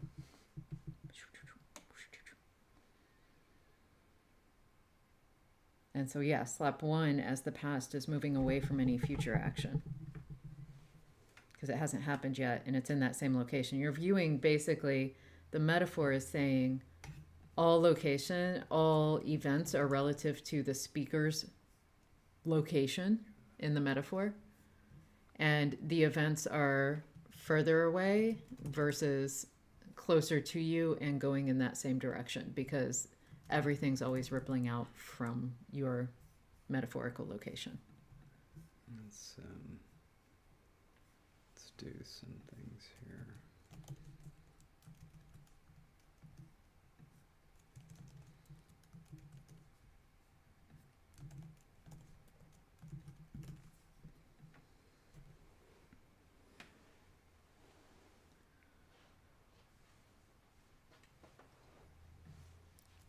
And so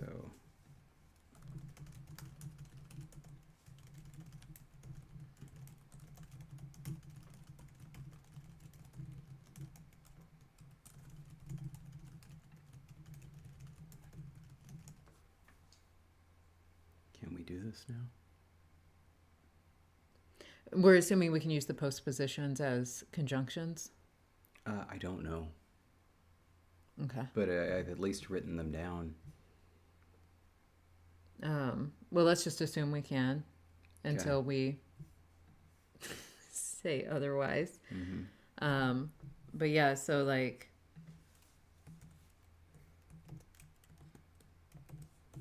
while would be saw. And then just a second, I have to...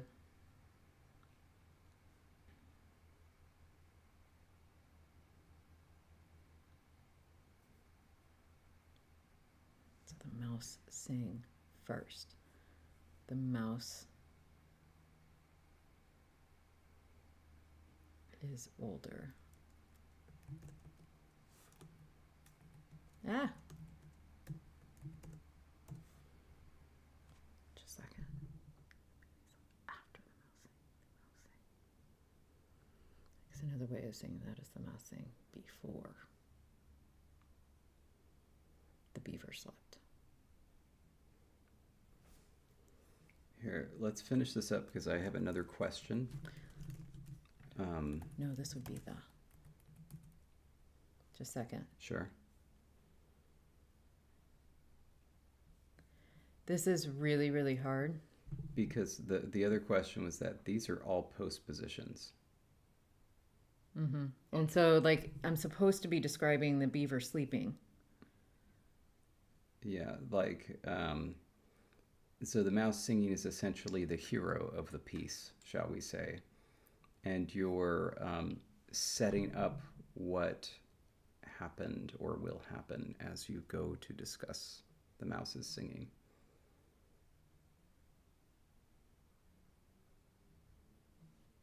So this should be ooh then. Because here, Y would actually be the beaver sleeping.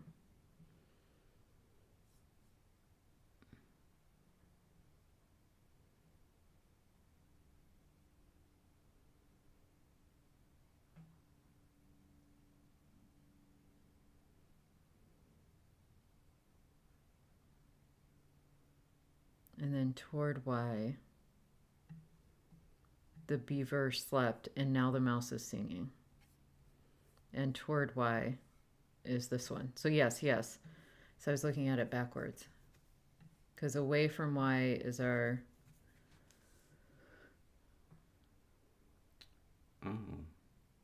is our starting point there.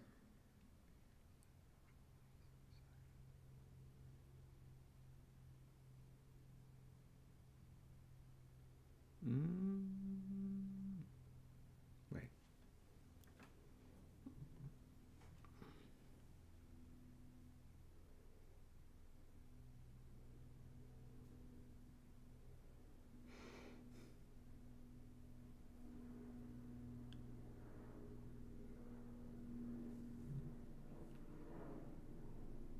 Yes.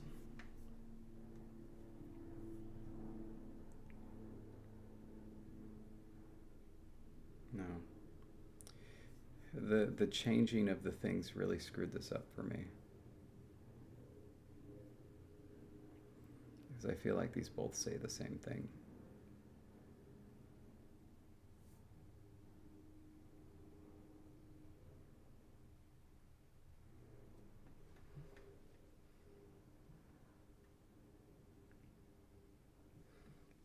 this one is really clear with this expression.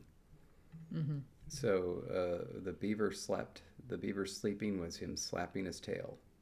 Later on, the mouse sang, and so the mouse's tail slapping, those ripples go towards these ripples, which means that these happened first. Mm-hmm. And so the beaver slept before the mouse sang. Or in other words, before the beaver slept,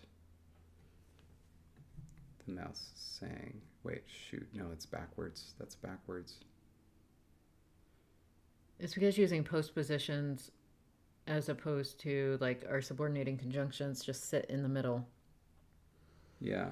And introduce the segment. And the way we do it is sort of a little backwards. Yeah. When it's after and before. Mm-hmm.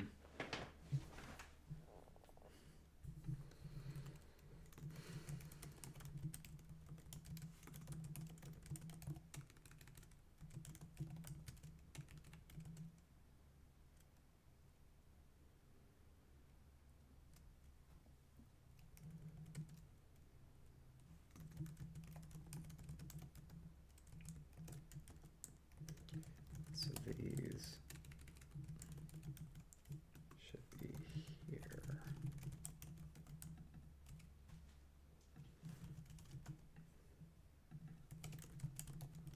Top one doesn't matter.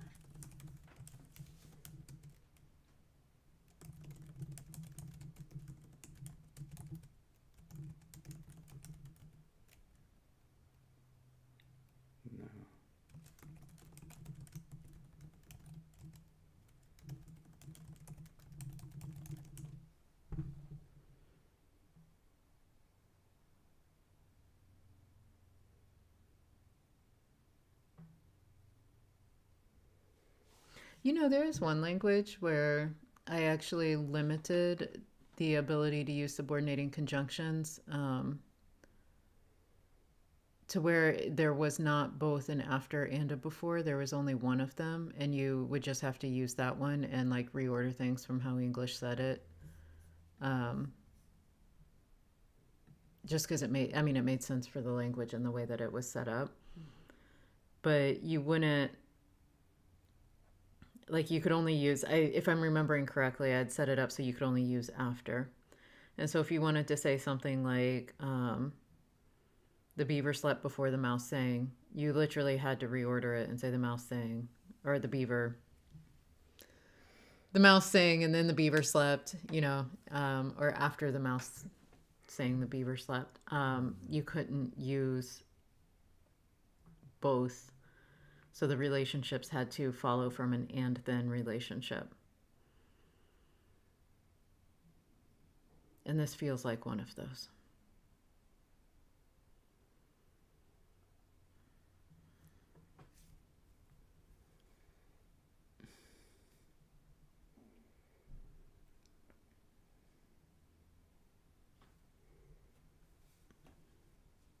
Because now I totally understood the metaphor and where it was going and how to apply it. And then literally English just broke me.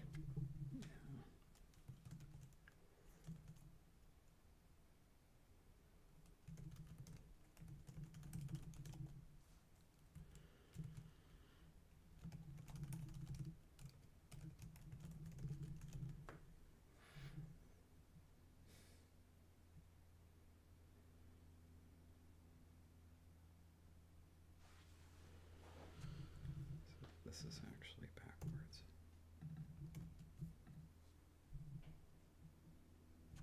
Let's make sure that this is right after the beaver slept.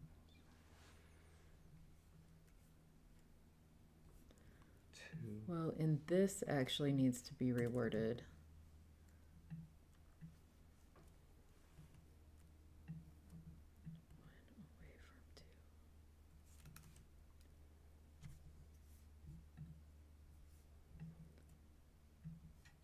Y is more present. You would have to say away from one, two away from one.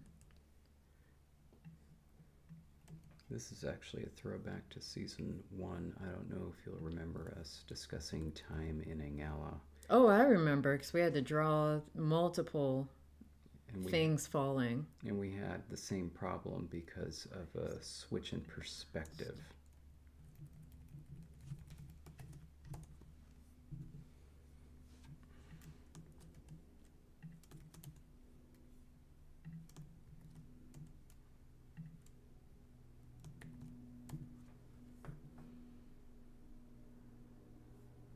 No, that can't make sense. Nope, I'm taking it away before I confuse myself. But we need to use the same terminology. We're out of time. I need to just like take time and actually draw out again the shift of perspective like we did with Ingala and that falling leaf. So I'm not done trying to understand this. I would like to get to the end of that, if I may. I will be happy for you to do that. I need to be done right now. My brain is absolutely... So I leave you with the viewers. Much love to you all. Stay grammar. I need to go. Yeah.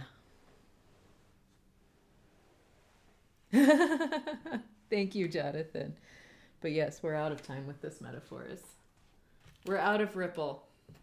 Or I am.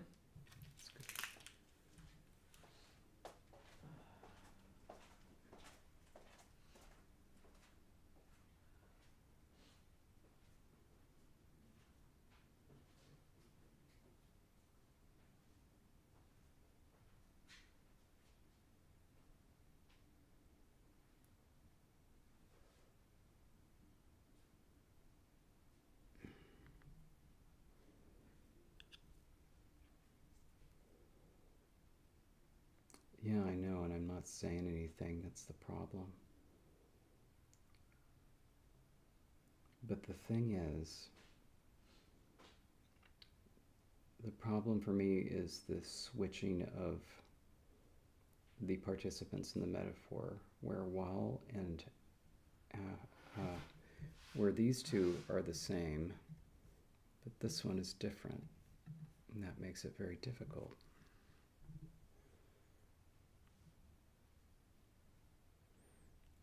Because if we go back to the two people, two tail slaps, what's happening here,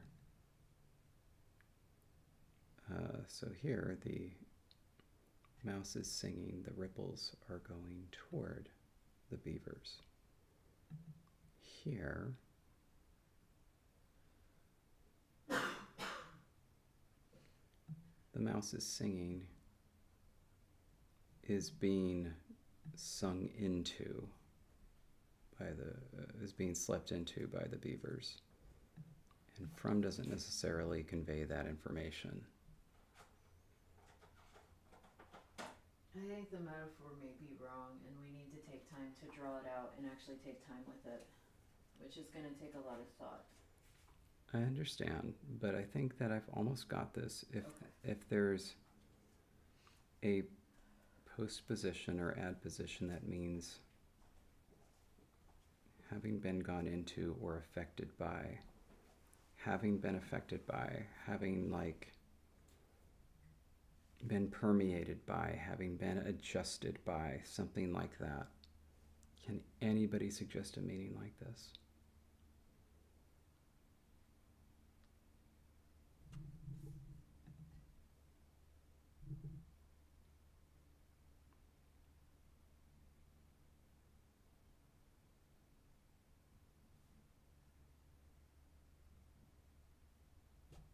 If there's anybody still here.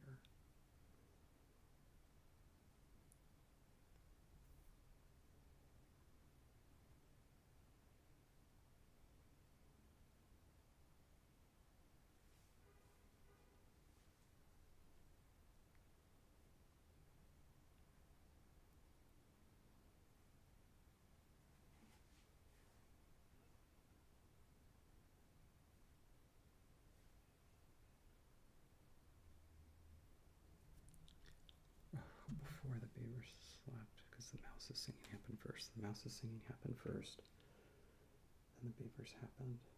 You're describing the beavers thing.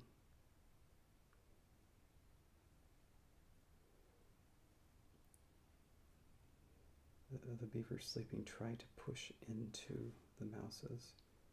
You're describing an ergative action. You're describing an interruptive action. The beavers sleeping is kind of interrupting and going into the wake of the mouses.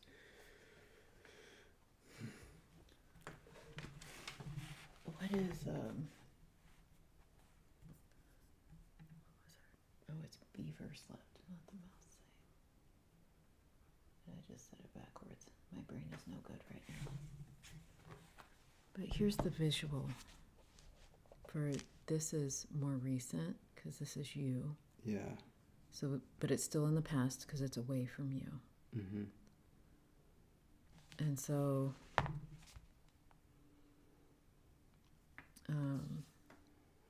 so that happened. Even further away, though, is the mouse thing. So it's further away. Both are moving in an outward motion, but there is some like sort of limit to, you know, how far the past can stretch and be distinct. Because eventually it won't matter that they happened hours apart. It's just going to be the past, and if it happened yesterday, you're not really going to rank things relative, or 3 weeks ago or something, you know, it's not as important. But I thought that the mouse was doing another set of ripples that went this way. No. It's supposed to all be relative to you as the speaker. Every action, every tail slap is a different action. And it doesn't matter if you did it, it's the concept of it, it's the metaphor of it. Is that, oh, mouse saying, I slapped my tail when it did it. Beaver sleeping, I slapped my tail when it did it. And so the question is, like, these things are the ripples moving outwards from you.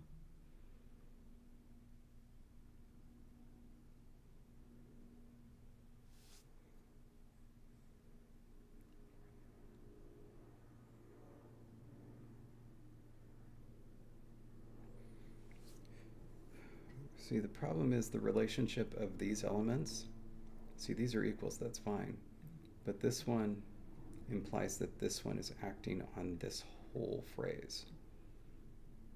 And the same thing is happening here. This is acting on this whole phrase.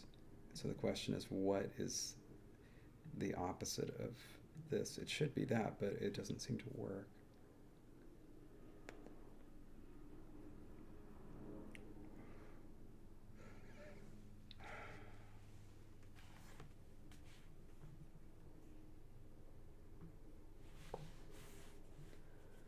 They don't act on each other.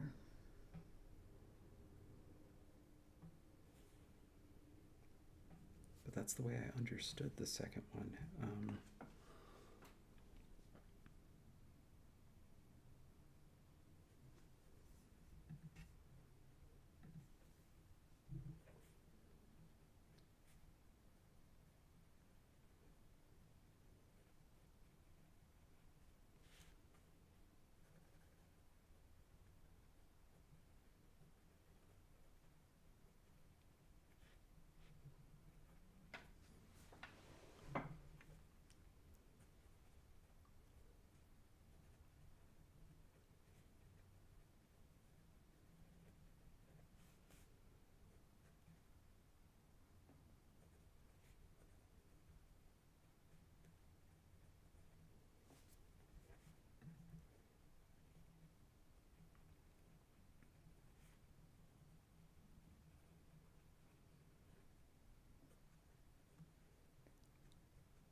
I think we have to redo the metaphor.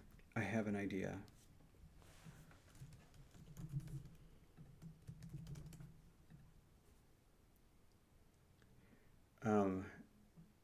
And this is not supposed to, I'm writing under and over for my own sense, but essentially, if you do something in the past, oh crap, now I might be changing my mind, but if you do something in the past, the ripples are already there.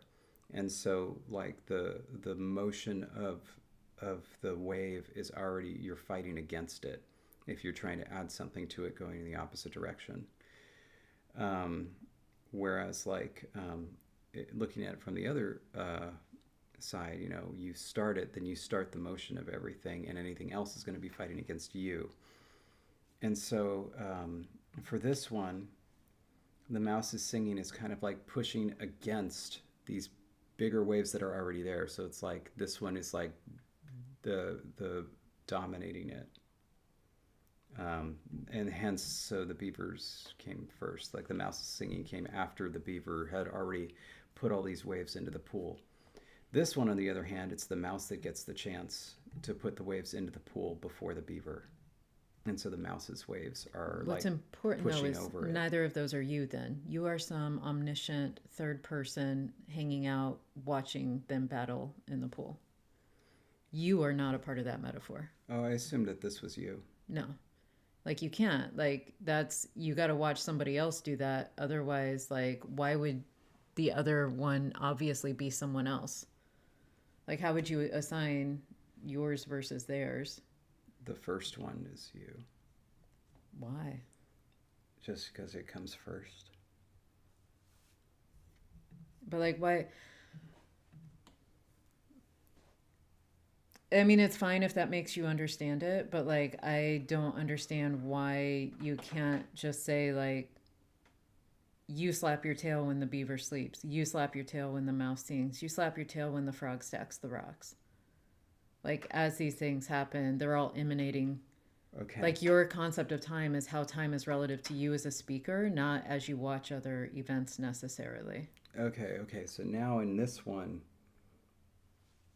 the beaver is essentially alone in the pond watching things happen, and all he is an omniscient timekeeper watching things happen. And slapping his tail when they do. Okay. Well, he can't slap his tail twice at the same time. Let's imagine he has two tails. Because if he slaps both of his tails at the same time, that's two events that he sees that are happening at the same time. If they happen differently, though,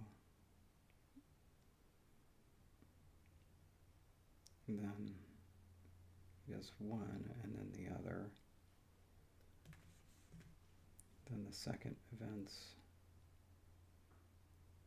things are trying to go towards the first event.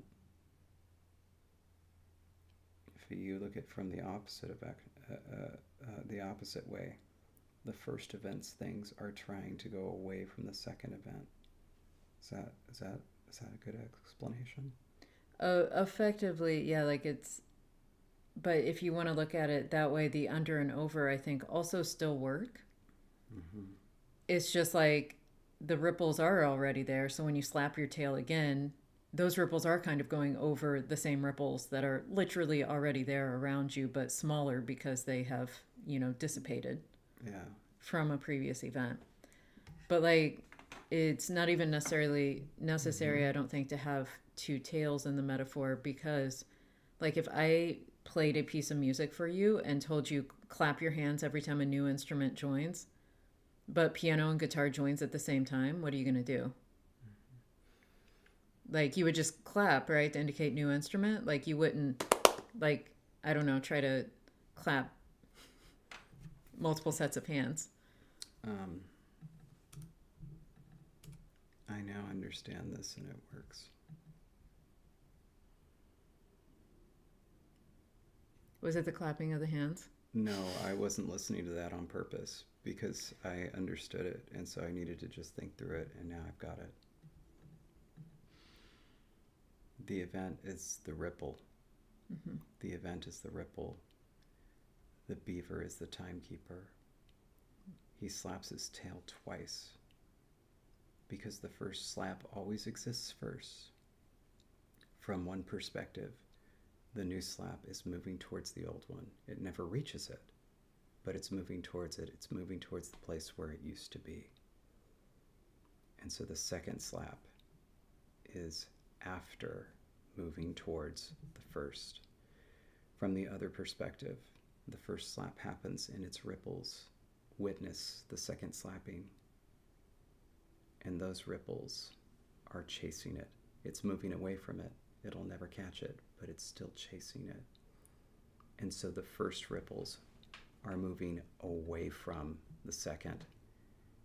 Hence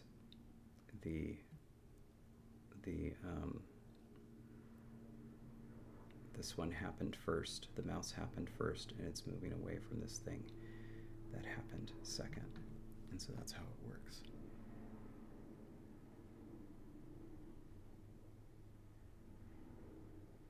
Yeah. I realized what part of the problem was for me. For me, it would have worked better if this example semantically meant the same thing as this one. Sure. But with different, because like you would still, if you change the order syntactically of the events, you would need a different postposition there. Yeah. But we not only changed the syntactic order, we also changed the semantic order, and that really threw me off. Yeah. No, I see that. And so anyway, I came back. Yeah. Let's do both.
Now you want to know the best part?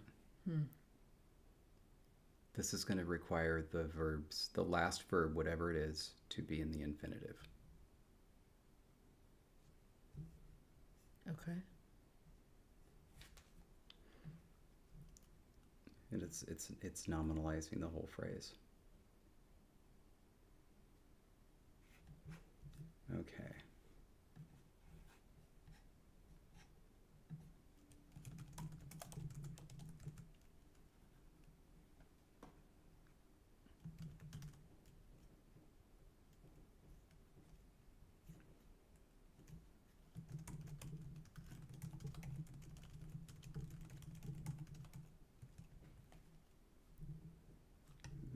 Not final verb, who's matrix verb.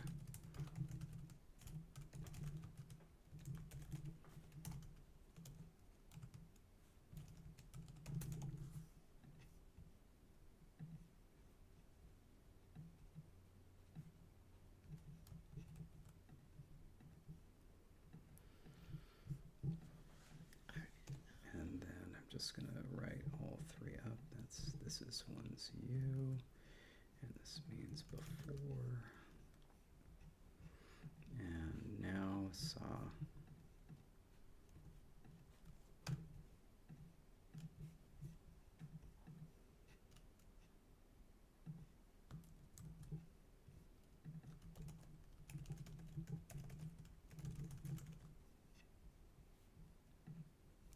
And even though those two are happening at the same time, this still has to be like that. Okay. I'm just going to add these to the English side of the dictionary.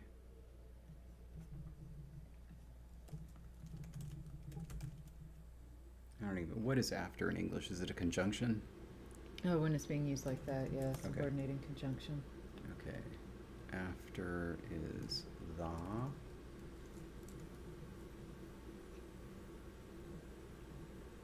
Before is oo. While is saw. I'm gonna go ahead and add during, even though that's going to need a C entry.